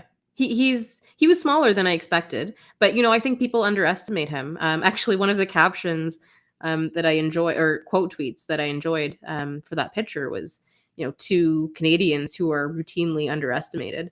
I'm like, yeah, that's true. People expect nothing of me, and I never deliver. You over-deliver, and you know what? You always deliver. I never deliver on the expectation of failure. That's Nothing? what I meant. I know you do, which is why I love working with you. But that, and I'll give Pierre Poilievre that credit. Right? I mean, he has surpassed even my expectations because when he first started down this road of dog whistling and old stock Canadians and, reclaim what's yours and freedom this, and no one's taking your land. We're going to load you up with as many guns as you want. Fuck the carbon tax, fuck the environment. When he started down that train, I was like this, oh, this isn't going to last. And he's done a marvelous job of operating in a silo and attracting people to that silo. But the people that are attracted to it now are asking questions, right? Like you. And then when they get to the point where they're allowed to ask a question, there are no questions. And that's not discourse. No, questions were actively forbidden. It was a very tightly controlled environment, right? Like from being checked at the entrance to here's what you're allowed to hold to... Were there announcements to that regard, or just people just come and talk to you individually to tell you that stuff at those rallies? I wouldn't say that there were any loudspeaker announcements. And to be fair, I wasn't the only one who was advised that it's not like a question period or an interview session. So I think everyone got that. I think I got that message a little bit more than, the others who were standing around me. But I've been in airport lines before, so I'm used to that. Oh, yeah. I'm going in one tomorrow. Really excited for that. That's the thing. Like of all the things that you did this weekend, the thing that I wouldn't do is all the waiting, like all the bus rides, the waiting, the standing in line. And I'm like, it really must have meant something to you this weekend. And it did. It meant something to everybody, right? Like it was a microcosm of the issues that we see is like not having access. And like, it's not just you that doesn't have access to things. And we see it all the time. The discriminatory nature of politics in this country now is insane. I mean, this has been going on for a year, and it has only been, and I'm not saying this because I don't share a single value with a conservative voter, not one. I am saying this because it's true and it's factual. You go to all of them. This is the only party that has you arrested. Yeah. Even the PPC was welcoming to me. Seriously. I mean, that's the story here to me too. Right? Why? And we're seeing why, how tightly controlled it was, the bogus messaging, the silliness of it, maybe the breaking of election laws in Canada by even doing it. I mean, fascinating story. You are a fascinating individual. I'm sorry I used that word twice in a row, but it's true. It really is. Like you taking everybody in there 3 days in a row has opened my eyes up to other issues that we have in these institutions, right? And where, and I used to get all hot and angry about it. Like when you first got arrested by Doug Ford, I'm like, I'm going to tear him down. And I did. But now it's like, there's bigger stuff going on here, right? Like I think about you not being allowed in there. And then I think about the way our country has set up political institutions to succeed. And I'm like, who else do they do this to? What other marginalized group isn't allowed to be part of these things? Are we actively employing marginalization as a tactic so that people can advance themselves politically, right? And we are. And that's really the fucking sick part to me. And just to your point, like for me, my personal experience, this has only been with the Conservative Party.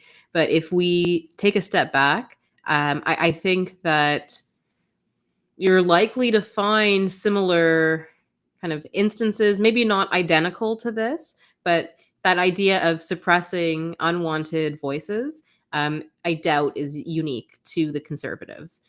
So if this is in fact a more endemic issue, it needs to be rooted out because I don't see that leading anywhere positive. In fact, it is very regressive. Yeah, but they do it differently on the other side, right? They just they do it with labels, right? They do it with labels. And on the left, which has been one of the grosser experiences I've had this year, is watching people label you a Nazi plant, a white supremacist plant on behalf of big white, whatever, big white business. And it's that's how they do it on the left. On the left, I'll share these tales out of school. I mean, you're going through it right now. On the left, what they do is they weaponize this perception of kindness And they do it by labeling people racists, Nazis, et cetera, et cetera, et cetera. And they do it through official channels and unofficial channels. They do it through the news. They do it through their MSM plants, and they have them on the left and the right. It exists. It is a real industry that sits below the line, where on the right, all they'll do is come after you and, fucking treat you like a piece of shit and yell at you and tell you that you suck, which may or may not be true. On the left, they're super keen on trying to figure out a way they can attach a pin to something that is super, super, super fucking gross, grooming, Nazis, etc.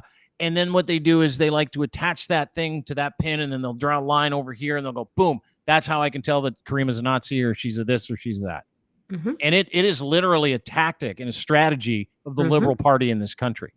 And they do it through proxy organizations that they fund and support.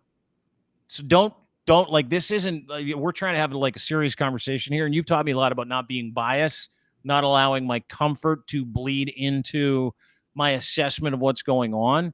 But that is definitely happening on the left, to the point where you're actually going through legal issues right now. And it really, I don't know when it started, but like the takeoff of trying to attach that moniker of you being a white supremacist plant, or someone who works with Big White, or someone who's a friend of Nazis. Did it take off when you started to represent Jeremy McKenzie as a request from another lawyer? Or is this just something that people have tried to do to you because it's like, hey, open season on Caryma because she's shining a light in our corner and we don't want her shining a light in this corner? I think actually my process, it began July 10th, 2021, when I tried to host an interview with Chris Guy, my intention being to allow him to, share himself, which I think, that wouldn't have been helpful to his cause. And frankly, he had a much larger platform than I did. So despite that being the intentionality behind it, I was framed as an enemy to community, a sympathizer of Holocaust deniers, a friend to white supremacists. That was the origin for me. There was Sky, obviously, that's where the Antifa, Absolutely. the crazy people are like, oh, she's interviewing Chris Guy. That means she is Nazi adjacent, correct? Yep. Okay. Yeah. So that's where it started, right? And so it's been a slow build since then. The irony, of course, being that kind of as time progressed, there were new things that they found to add on to sort of bolster the original allegation, which really it had nothing to do with anything, including people who I represent or, assist their lawyer, right? Because I don't actually represent Jeremy on anything. But the facts don't really matter. It's any level of proximity or association, and then we have smear by association. And not to put lawyers on sort of a pedestal or a different type of category, but by the very nature of our work, it's necessary to be able to associate with people who you strongly disagree, who are different walks of life, to try to understand and empathize. And not all lawyers do that or care to do that, but it's part of what drew me to the profession. And to have that sort of thrown back, when I was more heavily involved in the cannabis space, I would get a lot of requests for legal assistance from people in that community. And I still do to this day.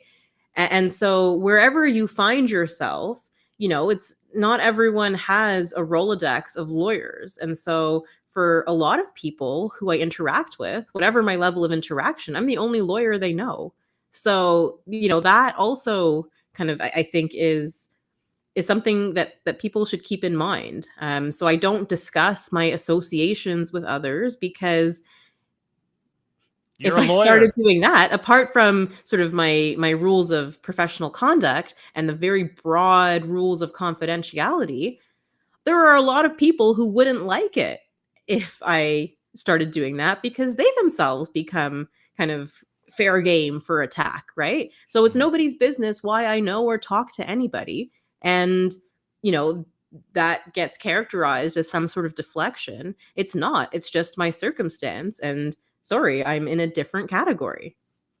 Yeah, you're in your own. I said that on the weekend. I said, you aren't owned by anybody. You're accountable to the content that you're creating, and you always err on the right side, in my opinion. Now, other people have differences of opinion, and I do understand that. And where this kind of comes together is, you Jeremy McKenzie, who I think is just a piece of shit. He's just an asshole. Yeah, but I can't say that. I know you can't. I don't even want to hear it, to be honest, because it's like I can't even engage fully in that because I'm not in a capacity to I discuss. can't do that. Okay. Yeah. But okay, so let's back that up then, and we'll edit this part. So my understanding is that things really picked up when you were asked by another lawyer to help on that person's behalf. And everybody was like, I can't believe you're doing that. And you've just explained in a very salient way, no matter how I feel about the people that you might have to represent. And there have been a couple where I'm like, I find out after the fact, because you're a lawyer, you don't tell me this. You don't consult with me as to the people that you represent, what you do. And so I find that I'm like trying to figure this out as on the fly with you as you do your job. And it makes perfect sense to me now. Makes perfect sense that a lawyer would need to be able to traverse a very wide group of people because it is your profession. It is what you do. It is what you're asked to do. Same thing with journalists. We're under the same sort of, and I'm not a journalist, but people that do this type of content, we're under that same sort of gun of people that say, "What? I would never listen to you if you interviewed that person, or I'm going to unfollow you because you tweeted about that person or you talked to that guy or that guy retweeted you." The Ezra Levant thing is a really good example of this, right? When it comes to association by people who you might not like or you might think are extreme in their own views or you don't share their views. And some of the views that some of the people that lawyers represent are horrific. But it doesn't change the fact that due process is a very real thing, right? It doesn't change any of that. And that's what I understand today that I didn't understand, 5 years ago, where everybody sits around and go, how can Jeffrey Dahmer get a lawyer? Well, it's part of our fabric of our society. It's a democratic process. Is you're guilty until you're innocent until you're proven guilty, and you are allowed to have someone represent you, right? But we don't live in a world where people go, well, what are the legal rules around this? We should all be okay with that. Everybody's like, screw the legal rules, right? No one should represent anybody that's a bad person. Well, it's not how the law works. And that's what people don't understand. I understand it because I work with you. I understand it because you've explained it ad nauseum to me through several conversations. But a lot of people don't have that benefit. And what the other part is that even if they did have the benefit of understanding that, I would say the majority of the people that come after you are the people who don't care. Mm-hmm. Like, even if they knew that you were doing, and they probably know deep down, but it's just an opportunity to slag you, right? Mm-hmm. That's all it is. It's just an opportunity. And some of the more learned people that I've seen do it, that you're going after legally, I don't know what we can and can't say about that kind of stuff. But you launched a That's fair game. I'm the claimant. That's fair game. Okay, Yeah. so you launched a fairly public lawsuit against a reporter for the Hill Times that called you a white supremacist plant. Now, we had people that work with us say they couldn't work with us anymore because you had announced that you were going to sue her, which you are doing, correct? Mm-hmm. Right. So ties in people saying, I can't work with Caryma because Caryma works there. I can't work. We've had two people say that just dropped off the crier face of the earth. I haven't told you about it until today because I think it's funny. Sorry. Oh, I could care less because they didn't understand it, right? Those are people that are like, well, she shouldn't be suing this woman who called her a plant for white supremacists. I'm like, that's pretty litigious. Do you not understand that? Well, but I thought Twitter was a game, one person said. I'm like, not really. I don't think it's a game. That's what people don't understand about Twitter. But back to you and this lawsuit, where's that at? What's happening with that? So it's been filed. It's been served. And what that means is I've prepared the pleadings, which set out precisely what I think was defamatory and why. So that's kind of the basis of a defamation claim. It's grounded in very specific words that were said, and the meaning, whether it's plain and ordinary and obvious, or by innuendo or inference, and you can tell what by reading between the lines what it implies, that essentially like lower my reputation in the eyes of a reasonable person. So if someone were to read that and believe it, they think less of me. That's what defamation is. So I prepared, I think in total it was like maybe 14 pages, but double spaced, that set out what was said that was problematic, why, and what I want as compensation. And so that has now been, as I said, it's been filed with the court and served. And I'm waiting for the response. The response is actually supposed to be in this week, but as a courtesy, I gave their lawyer an extra 2 weeks to kind of complete it and finish that. So that's where we're at in the process right now. And because these comments were made so publicly, and because I, took action so publicly, And it wasn't I plan once, to- right? It wasn't once. No, this is several Dozens. statements, and it kind of the chronology sort of begins in August of last year, and then it culminates in November, and that's when I decided to finally take action. And the reason that I did so, because I have a very high, maybe too high tolerance for bullshit, right? And I let a lot of things slide simply because I have a limited bandwidth of energy, and I focus on what matters. So, this matters to me because of what comes across as malice and intentionality to harm my reputation, affect my livelihood, and I take that very seriously. So I plan to, as the process unfolds, be as public about it as I was with serving the notice of libel, as she was with her statements.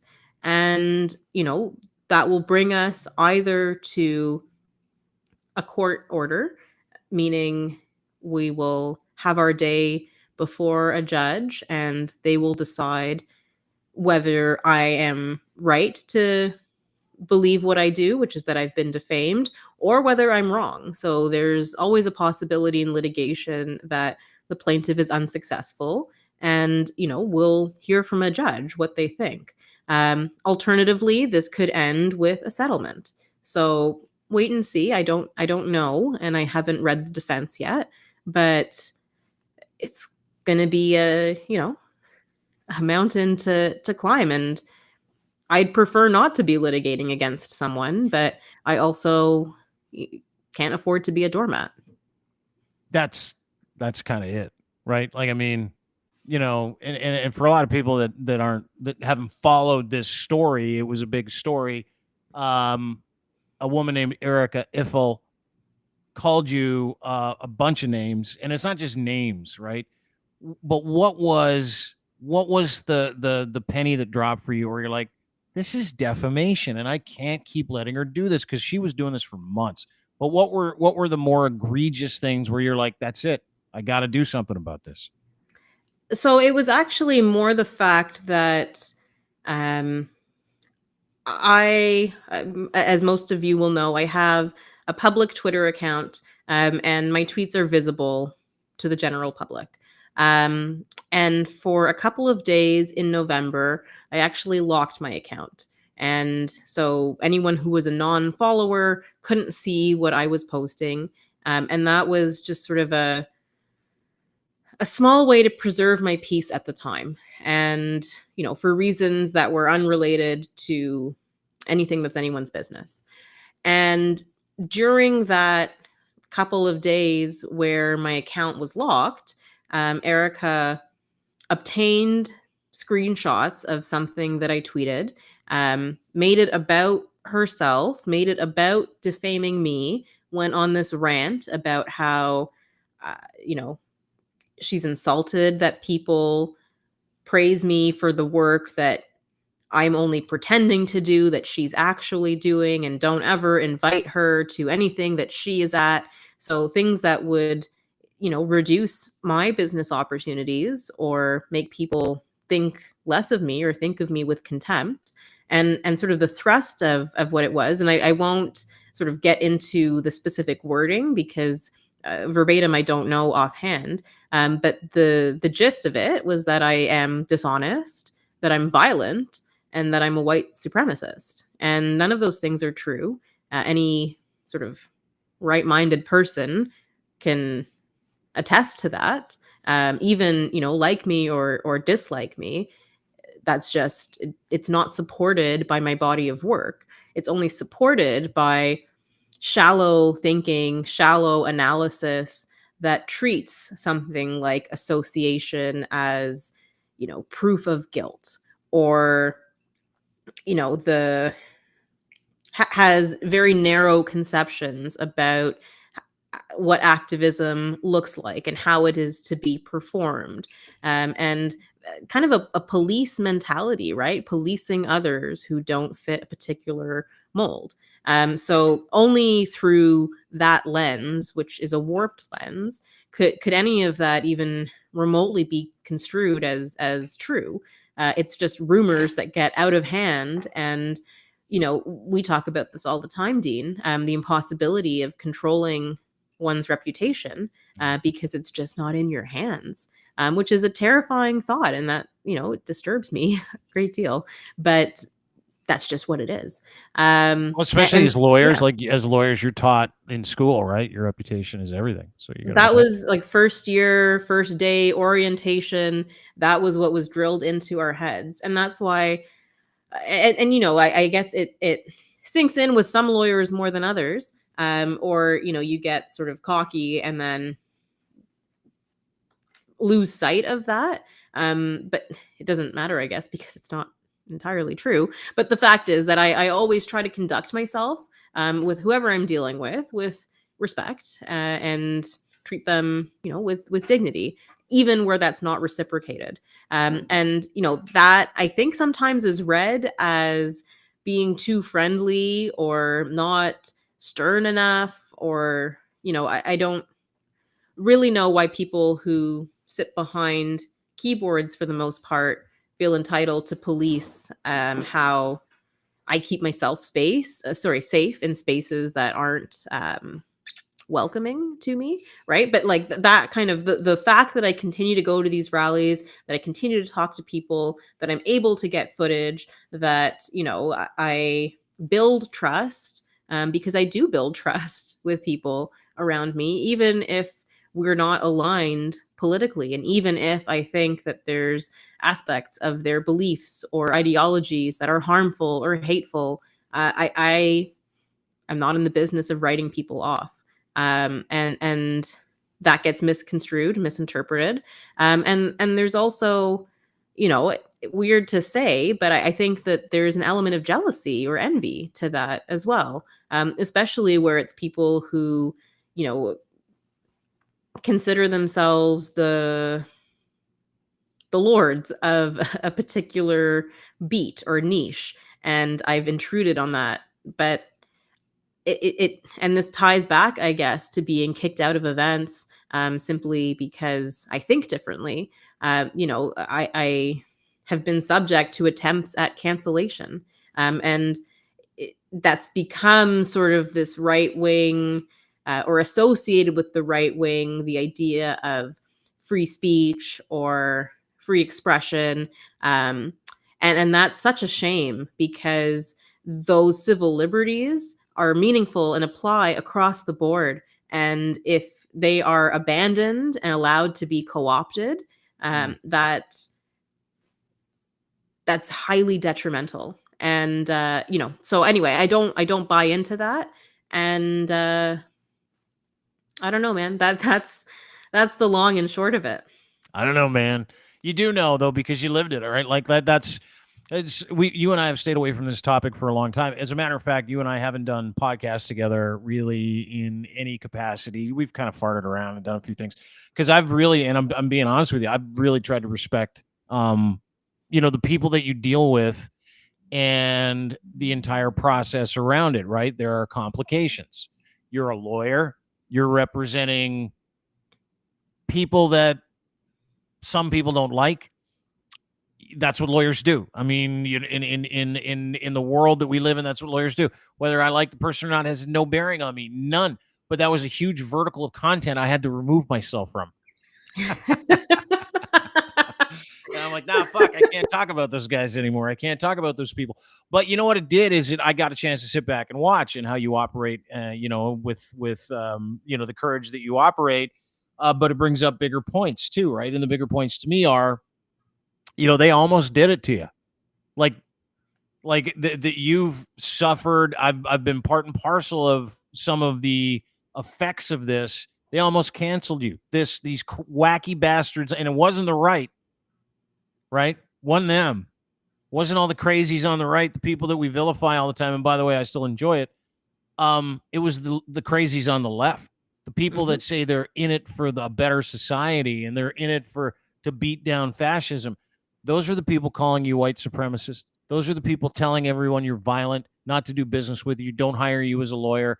It's everyone on the left that's inundating your reviews online negatively. It's everyone on the left. It's all those people in Antifa, the Canadian Anti-Hate Network groupies, like those people that think that they're doing something for society and they really aren't. And I'm speaking honestly here because you and I have had the benefit of thousands of conversations in regards to what we're talking about today. But the left, which I find very interesting because one, you want to interview a guy. Two, you did your job as a lawyer. The left came for you and tried to turn you into a white supremacist plant. You are brown of different descent. Your folks are not from, you are not white. You are the least white person in this network, by the way. And for them to call you that, it was like fucking bizarro world to me. And by the way, it's still happening. It's still happening. These little sock puppet accounts run by people that work for the Canadian Anti-Hate Network, in my mind, I mean, I can't prove it at this. Well, I can. I just don't want to say it. People that work for the Canadian Anti-Hate Network, proxies of the Canadian Anti-Hate Network, let's just call them proxies for now, behind anonymous accounts that don't just not leave you alone. They're telling people you work with, you're violent, you're a fascist, you're a Nazi, you're a racist. You actually believe in the tenets of Diagolon. You believe in the tenets of white supremacy. They're going around behind your back, getting into people's DMs, and they're telling people this. They're DMing people about you. These are people that support Justin Trudeau, by the way. These are like real Trudeau fans, by and large. These are people that support this government, and they're doing that to this woman. And I wanted to have that out here today because I haven't had a chance to talk about it. And now we're fucking finally talking about it. And if you want to know my disgust and hatred for the Anti-Hate Network or the Antifa group of people, it is all run through this brilliant individual, this human being right here who has taught me more about how to treat people with kindness and respect than anyone I've ever met. So there's that. So there is that. Right? There's that. Yeah. And that's been... You want to ask me? That's been the most disconcerting part of this whole exercise for me. I'm like, we can't trust this. We cannot trust anybody. You can't. You can only trust who you can trust. I want to go back to something you said earlier about affixing labels to people and then using that to discount them or discard them. And that is a very real strategy that's employed. And it's been done on a mass scale. If we just look at kind of the division around Convoy. And that's not to say that there isn't white supremacy or anti-Semitism or Islamophobia or, any other level of kind of bigotry, transphobia embedded in that movement, because there is. And I've been there since 2020 calling that out, right? Whether that was yellow stars being distributed sort of with this false equivalence between Vax Pass and, being marked as Jewish during the Holocaust, right? Like false equivalencies between slavery and COVID regimes, apartheid and COVID regimes. I've sat in on Zoom sessions where, it's about sovereign citizenship, and suddenly it's devolved into racial discourse. So I'm very aware and familiar with these undercurrents that exist. Part of what motivated me for real to carry on with this work, to do this work, was attending a rally in Brantford where I heard, speeches that really, it raised my hackles in a very serious way. And I kind of made a choice at that point where, 2021, it was sort of a year of havoc. Who knows what else is to come? And it felt very important to me on a personal level to get involved with this and to understand, what is happening to our country. How are all these people sort of buying into this? What is it that they're buying into? What do they believe? What's motivating them? And that's been what animates me. And I've had sort of an evolution in my understanding, where at the outset, I was so fixated and concerned on the obvious and overt bigotry that I couldn't see anything beyond that. And the more time that I spent, the more I realized that it's not that simple. And, there are people, particularly because of the introduction of the anti-vax sentiment, which itself is an umbrella for all sorts of individuals. And so the way that pipelines or rabbit holes work, or even like the Freedom Rally as sort of this melting pot of conspiracy ideas, and how people can become radicalized or turned off and move away from it, but are drawn to it for different reasons. And I think I've been consistent with that point, at least, which is people are attracted to this movement for different reasons. And it becomes more polarizing as, we rely more heavily on in-group, out-group. And I think that the Rouleau report from the inquiry sort of speaks to this, and the use of language that, was characterized as divisive, and I think probably was. And anyway, so I guess I kind of went on a tangent with this, but the point I'm trying to make is, affixing sort of the catch-all label because someone, expresses a belief that aligns with or corresponds with the freedom movement, that only drives people further into it, right? That only serves to radicalize. And I say that as someone who has narrowly kind of escaped having labels pinned on me. And it hasn't had that effect, which I think is a prophecy they're hoping to fulfill, of pushing me to, the right, and making me actually cancelable in that way. Because I don't see a right-left binary. I see thousands and thousands of issues, that nobody logically should be perfectly matched with on all of them, if you are free thinking. And I am not able to discount people because they believe in this thing that I disagree with, but maybe they're right on other stuff.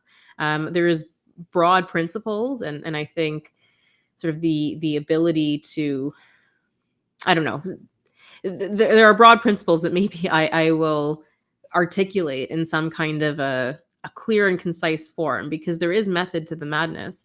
But we're being very quick to disregard each other. And that's part of what drives polarization.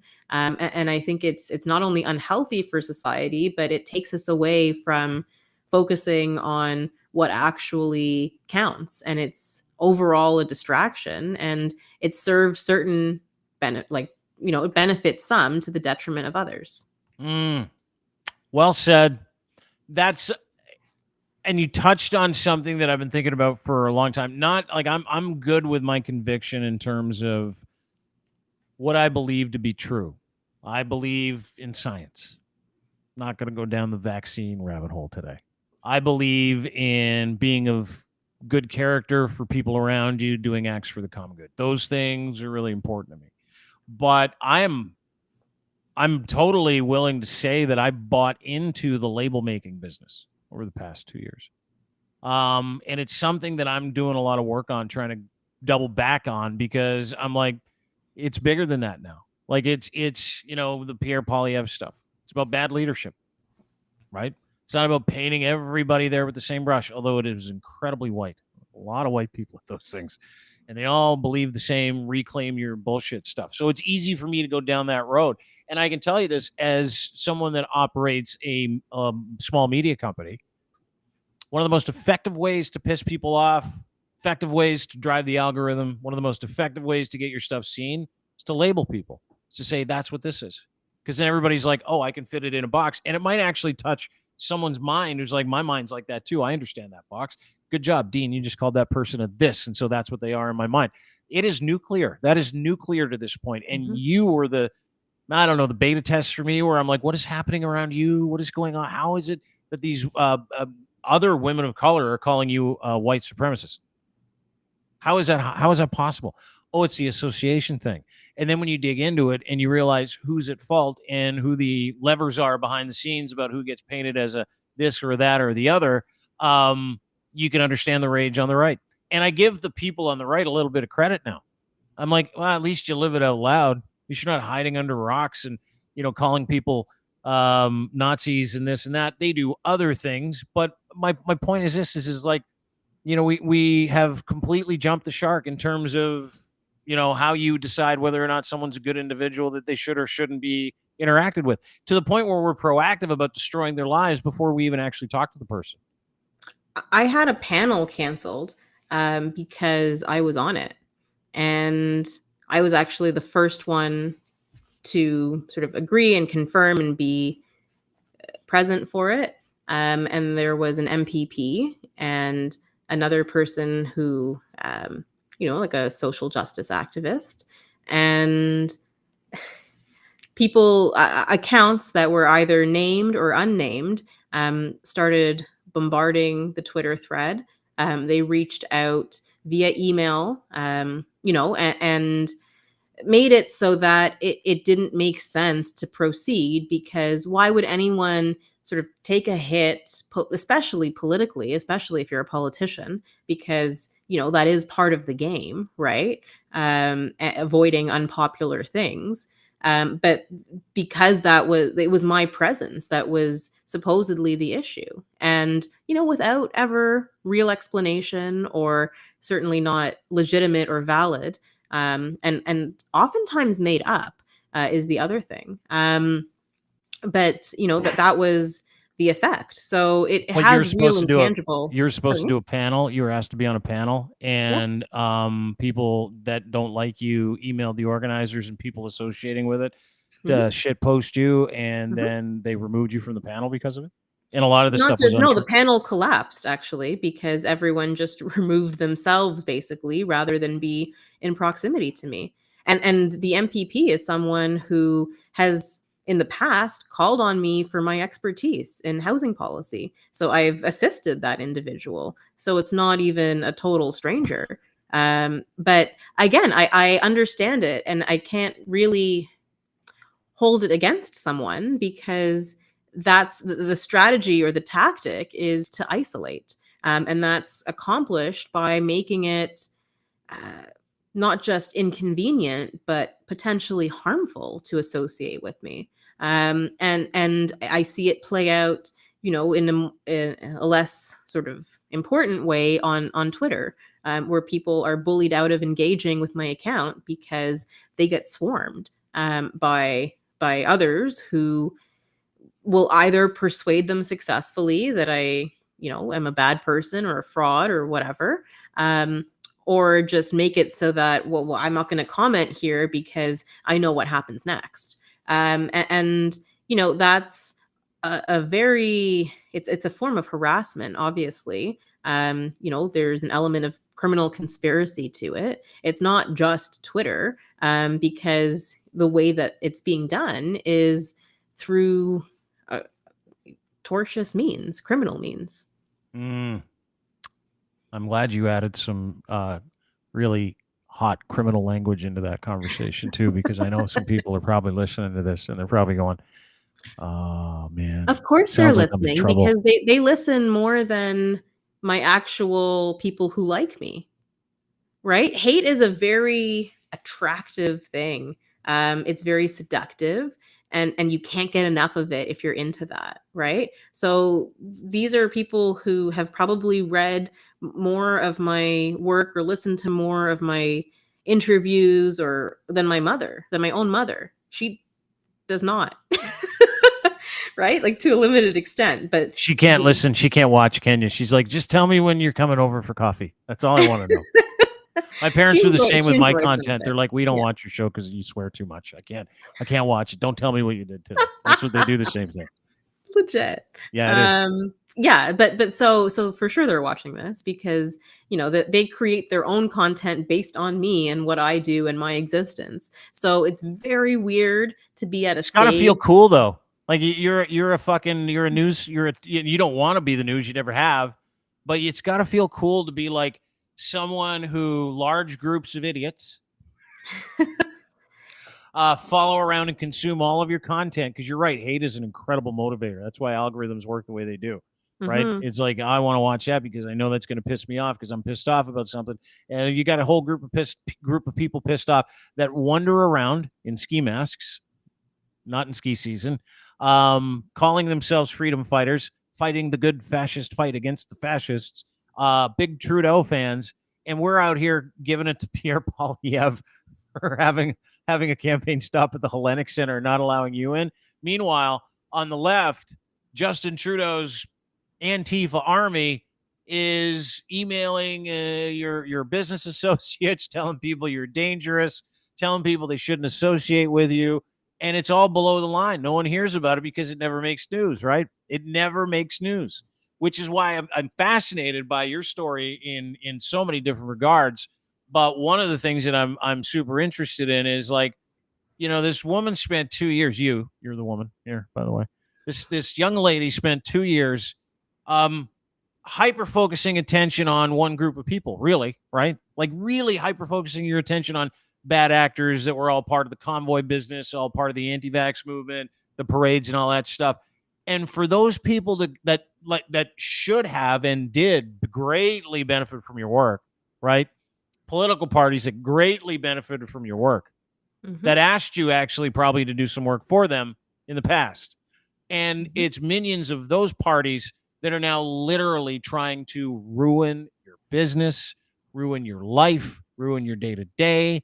Guys like Tony Weiss, who's just an absolute fucking sock puppet. I know who the person is. You know who you are too, Tony. I know who Evan Balgord is.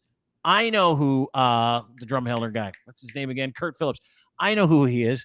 I know guys that know him. I talk to them. I know what they're all about. I know what that whole group does. I know what they love spending their day doing. I know they do the bidding of different individuals, lobby groups, people, and organizations that run this country. I know those things to be true. I know them to be true. And the very people, again, this speaks volumes.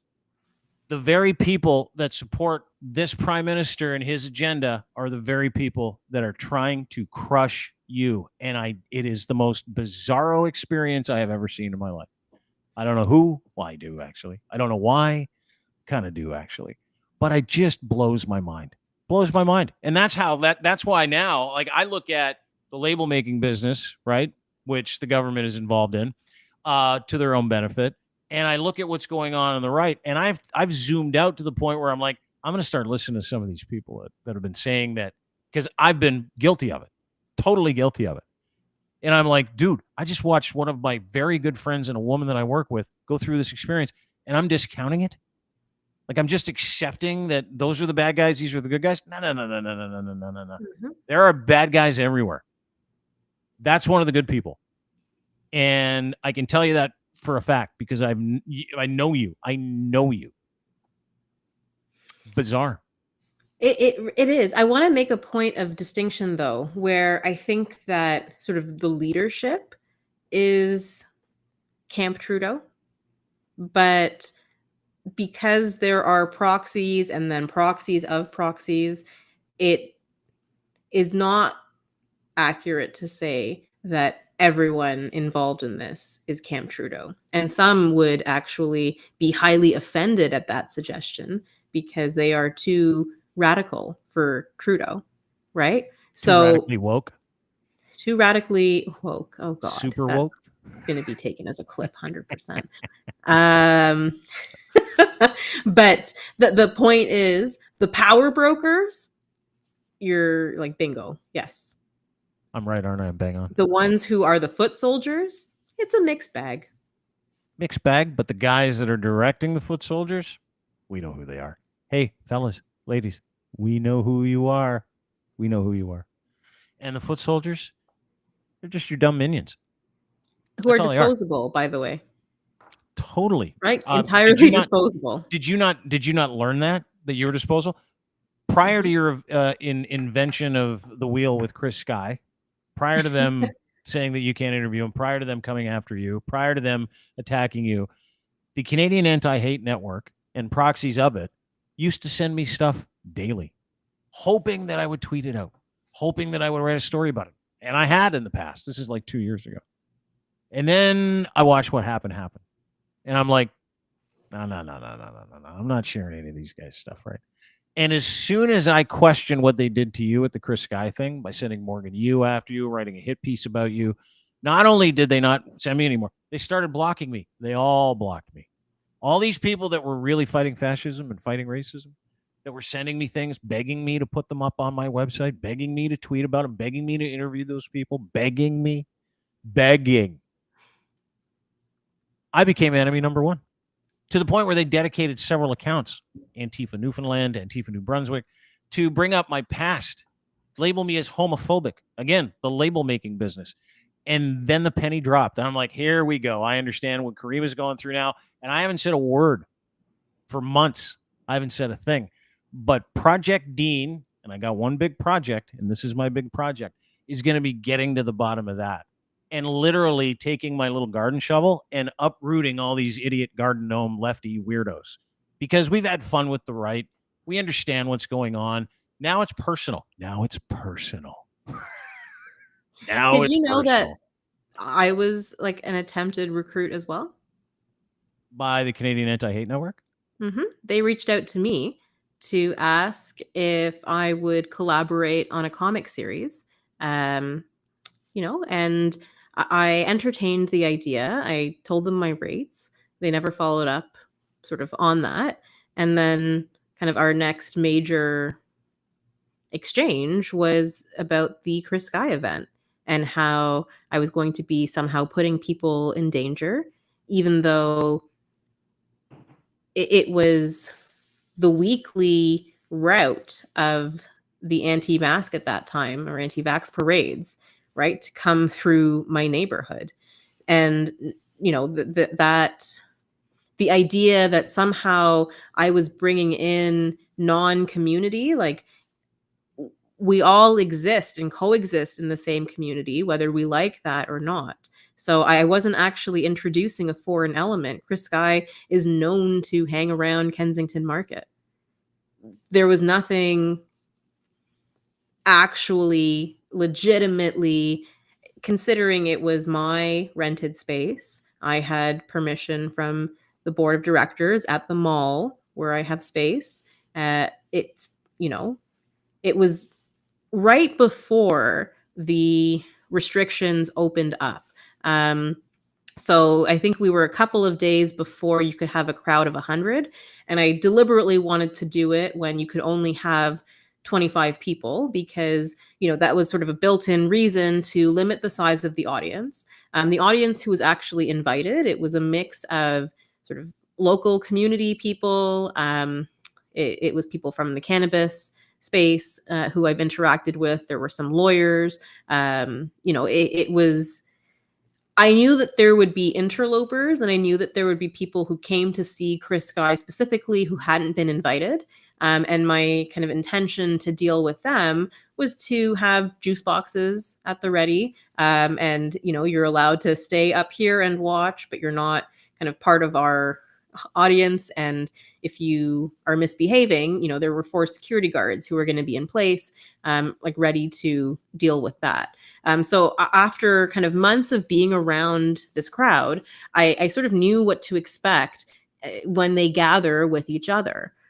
What I didn't expect was the introduction of sort of third party, and that was people who showed up to blockade the event. They were, they didn't warn me in advance that that was going to happen.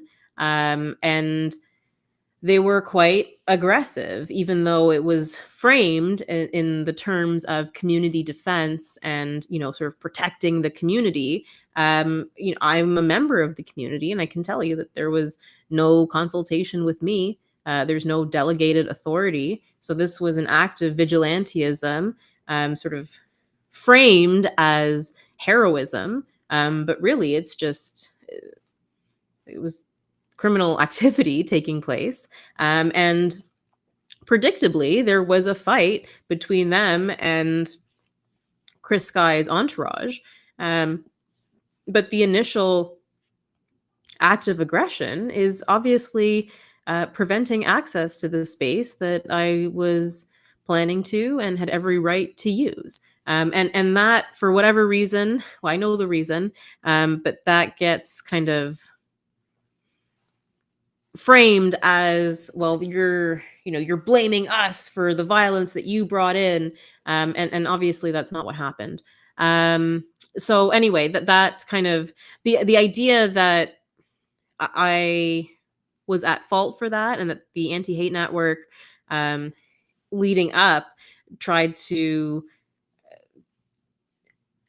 it reads now like a veiled threat. But I didn't think that at the time, and maybe I'm reading into it now, but it was this very paternalistic, this attitude or this idea that there's only one right way to do things, and it is our way. And I just don't accept it, especially considering kind of the neoliberal leanings of the leaders of that group. And I don't espouse those views. I have walked this world in kind of different circumstances, in a different skin, in a different gender, in a different religion. And so those experiences that shapes how I do things and how I engage with people.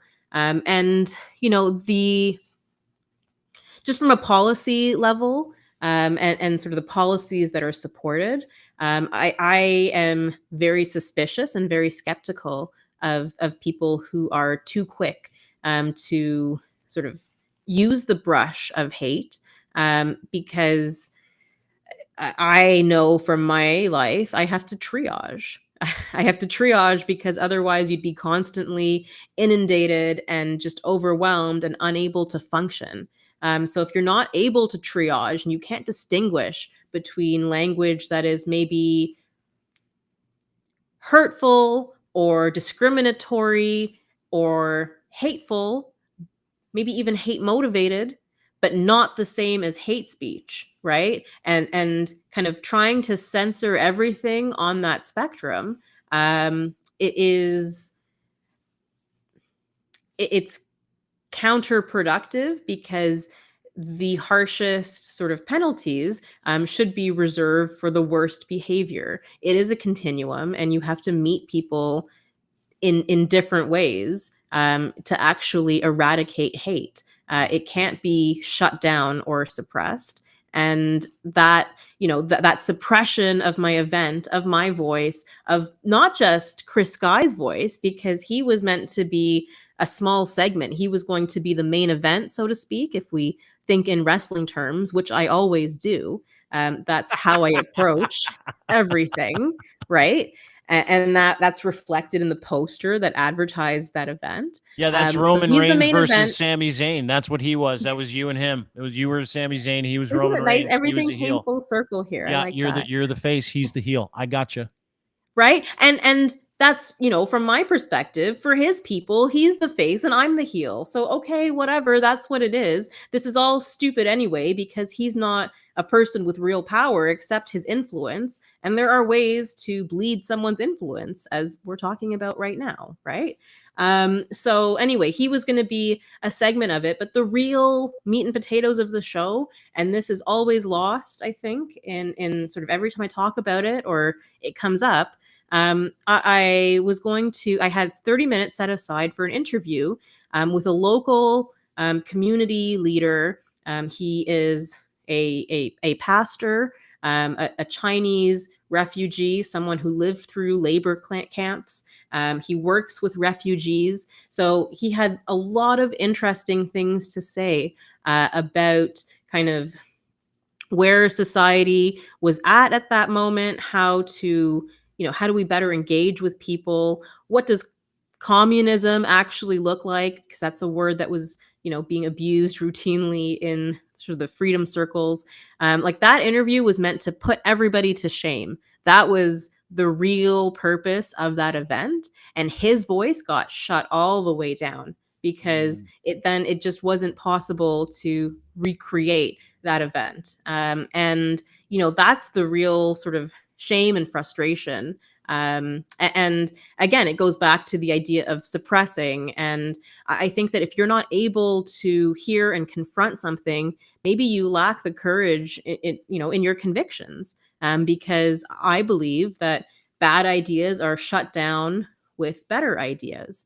And we're operating in a world, you referred to the algorithms that, are fueled by hate. And so we're not on an even playing field. I can recognize that. But if you're not able to kind of rise to that level, that's how hate spreads. And it's not through shutting people down that you change their minds.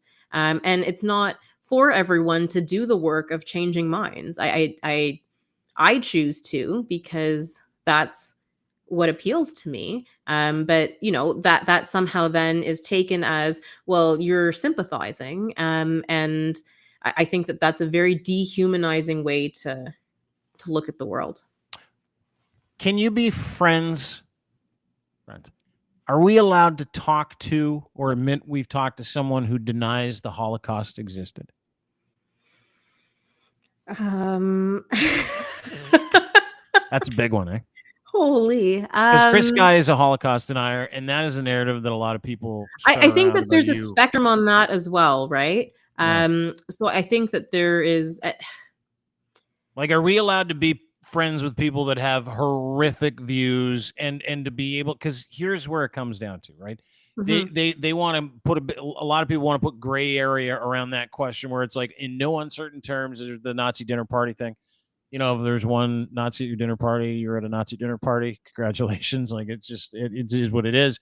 And I buy that. And I also don't buy that. And I'll tell you why. And I want to remove the word Nazi from the equation. Is that I have been shocked over the past 3 years how many of my very, very closest friends, right? And I've done a lot of changing. My perspective's changed. Espouse some views that I'm embarrassed. I would never be allowed to tell people out there that I'm friends with people that have these kinds of views. So I hold that very close. One of my very closest friends, he thinks very, very differently than me. He is not a Holocaust denier, but he holds some very hateful views, right? And he's my friend because he's treated me well. And in my opinion, that's a person I want to stay friends with, not want to be super, super associated with on a day-to-day basis. But like before we talked about our internal views and compasses, which we didn't for a long period of time, it was all surface when no one had a problem with each other, right? Like we were all just like, that's my friend. He just believes in UFOs. Crazy guy. Oh, that's my friend, racist John. Great guy though. Right? Or, like now it's like, yeah, that's my friend John. Wasn't that racist, John? I don't know what you're talking about. because we're afraid of what it's going to do to us, right? Mhm. But can we be friends with people who deny holocausts, who I'm not friends with them, but can we be friends with those people? You're not asking for a pass, right? No. No, I've Listen, actually had to trim my friend group because it makes me that's feel gross being yeah, around certain people like yeah. that now. Like my views are very different, so it just makes me feel sick being around some guy that just hammers Chinese people for driving poorly all the time, or someone who has no problem dropping the N-word. It is not fun to be around. It makes me feel dark and gross and disgusting, right? And I get that. I get that there are people out there that are like, hey, man, this is how I've always been. And you know what? It's not how I've been.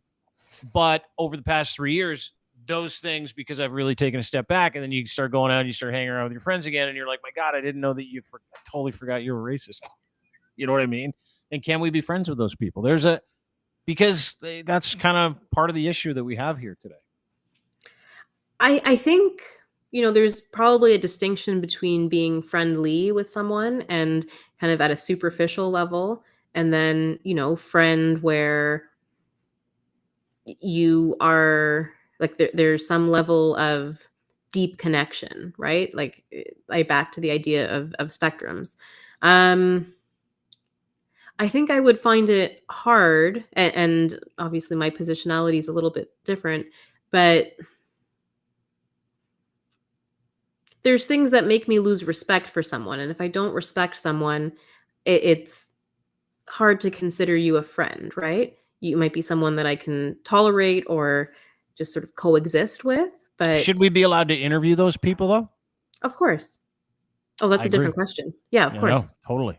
Changes the Yeah. subject completely, right? Yeah. That's the gray area for them. It's like she's friends with those guys. Nope, she isn't.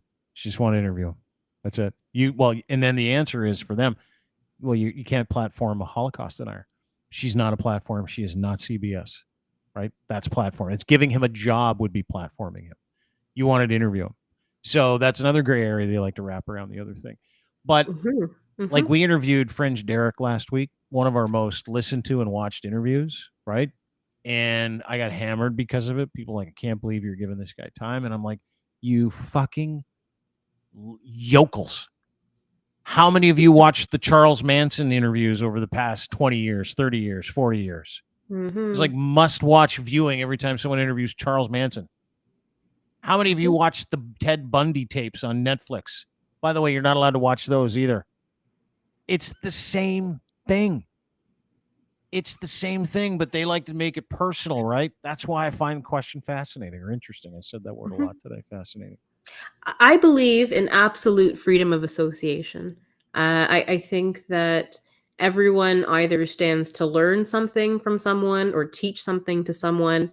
And I refuse to accept that, there's a point at which, at least, when we're talking about kind of in civil society, right? So the criminal law can draw those boundaries, but we're not talking about criminal law. I think that anyone should be able to talk to anyone, and that doesn't mean that you're entitled to someone's time or attention. But if there is, a consensual willingness to engage, then nobody else should be interfering with that. What if that person doesn't like Jews? I think that, it again, that's back to what are you gaining out of a relationship, and not every relationship is friendship, right? No. So no. In fact, most of my relationships are not friendship. I have very few friends. Me too. And so, by the way, they're going to clip that. They're going to clip that whole little thing of you saying I have very few friends and me saying me too. They're going to clip that. They're going to play that all the time. We know. Yeah. But I think, association is different, right? Association is different than friendship. And yes, I think that we should all be able to associate, as we see fit without judgment. And, the judgment would come from what is the nature of the association, right? What's the nature of it? How does it actually manifest? Not just simply, does it exist? Because that's a childish question. Yeah, again, you hit on something really important. What's the intention behind that relationship? Well, I'm glad you asked. Strangely, no one asked that question on Twitter. Everybody's just like, well, is it Nazi adjacent? Nazi supporter. And you're like, did you want to ask me why I interviewed that person? Nazi. You're like, okay, so. And that itself is a form of Holocaust distortion, by the way, of the same or similar nature to what I've been documenting with the freedom movement, where you are drawing false equivalence and From really something horrific. diminishing the meaning of that, of a human fucking tragedy, right? What's wrong with you people? We already know that answer. They're mean. They're broken. Most of them aren't smart. And it's the same with pedophilia, dude. That sits in the same category, right? Mhm. It's like, oh, let's call that person a Nazi. Let's call him a groomer. Let's call him a pedophile. You know our mutual old friend, Mark Slapinski? Remember him? Is he still alive, by the way? He commented on this whole Pierre Poilievre saga, and then had sort of these thoughts he shared on our relationship. Yes. Oh, anyway. So this piece of shit has been spending the last 2 years calling me a pedophile. So we sent him a letter. Said, hey, I'm suing your dick off, fella, because I'm tired of this. And he's like, come find me. We can't find him. I know where to find him. He won't answer my lawyer's emails, won't get back to anybody. It's virtually impossible to sue someone when they can't get back to you. But I am going to get him. I am going to say, Mark, I'm going to sue you. I'm going to get you. I got all the stuff. And to the point where he sent someone I knew a note saying he acknowledged that all the things he was saying about me were a lie, but he just hated me so fucking much. Oh my God.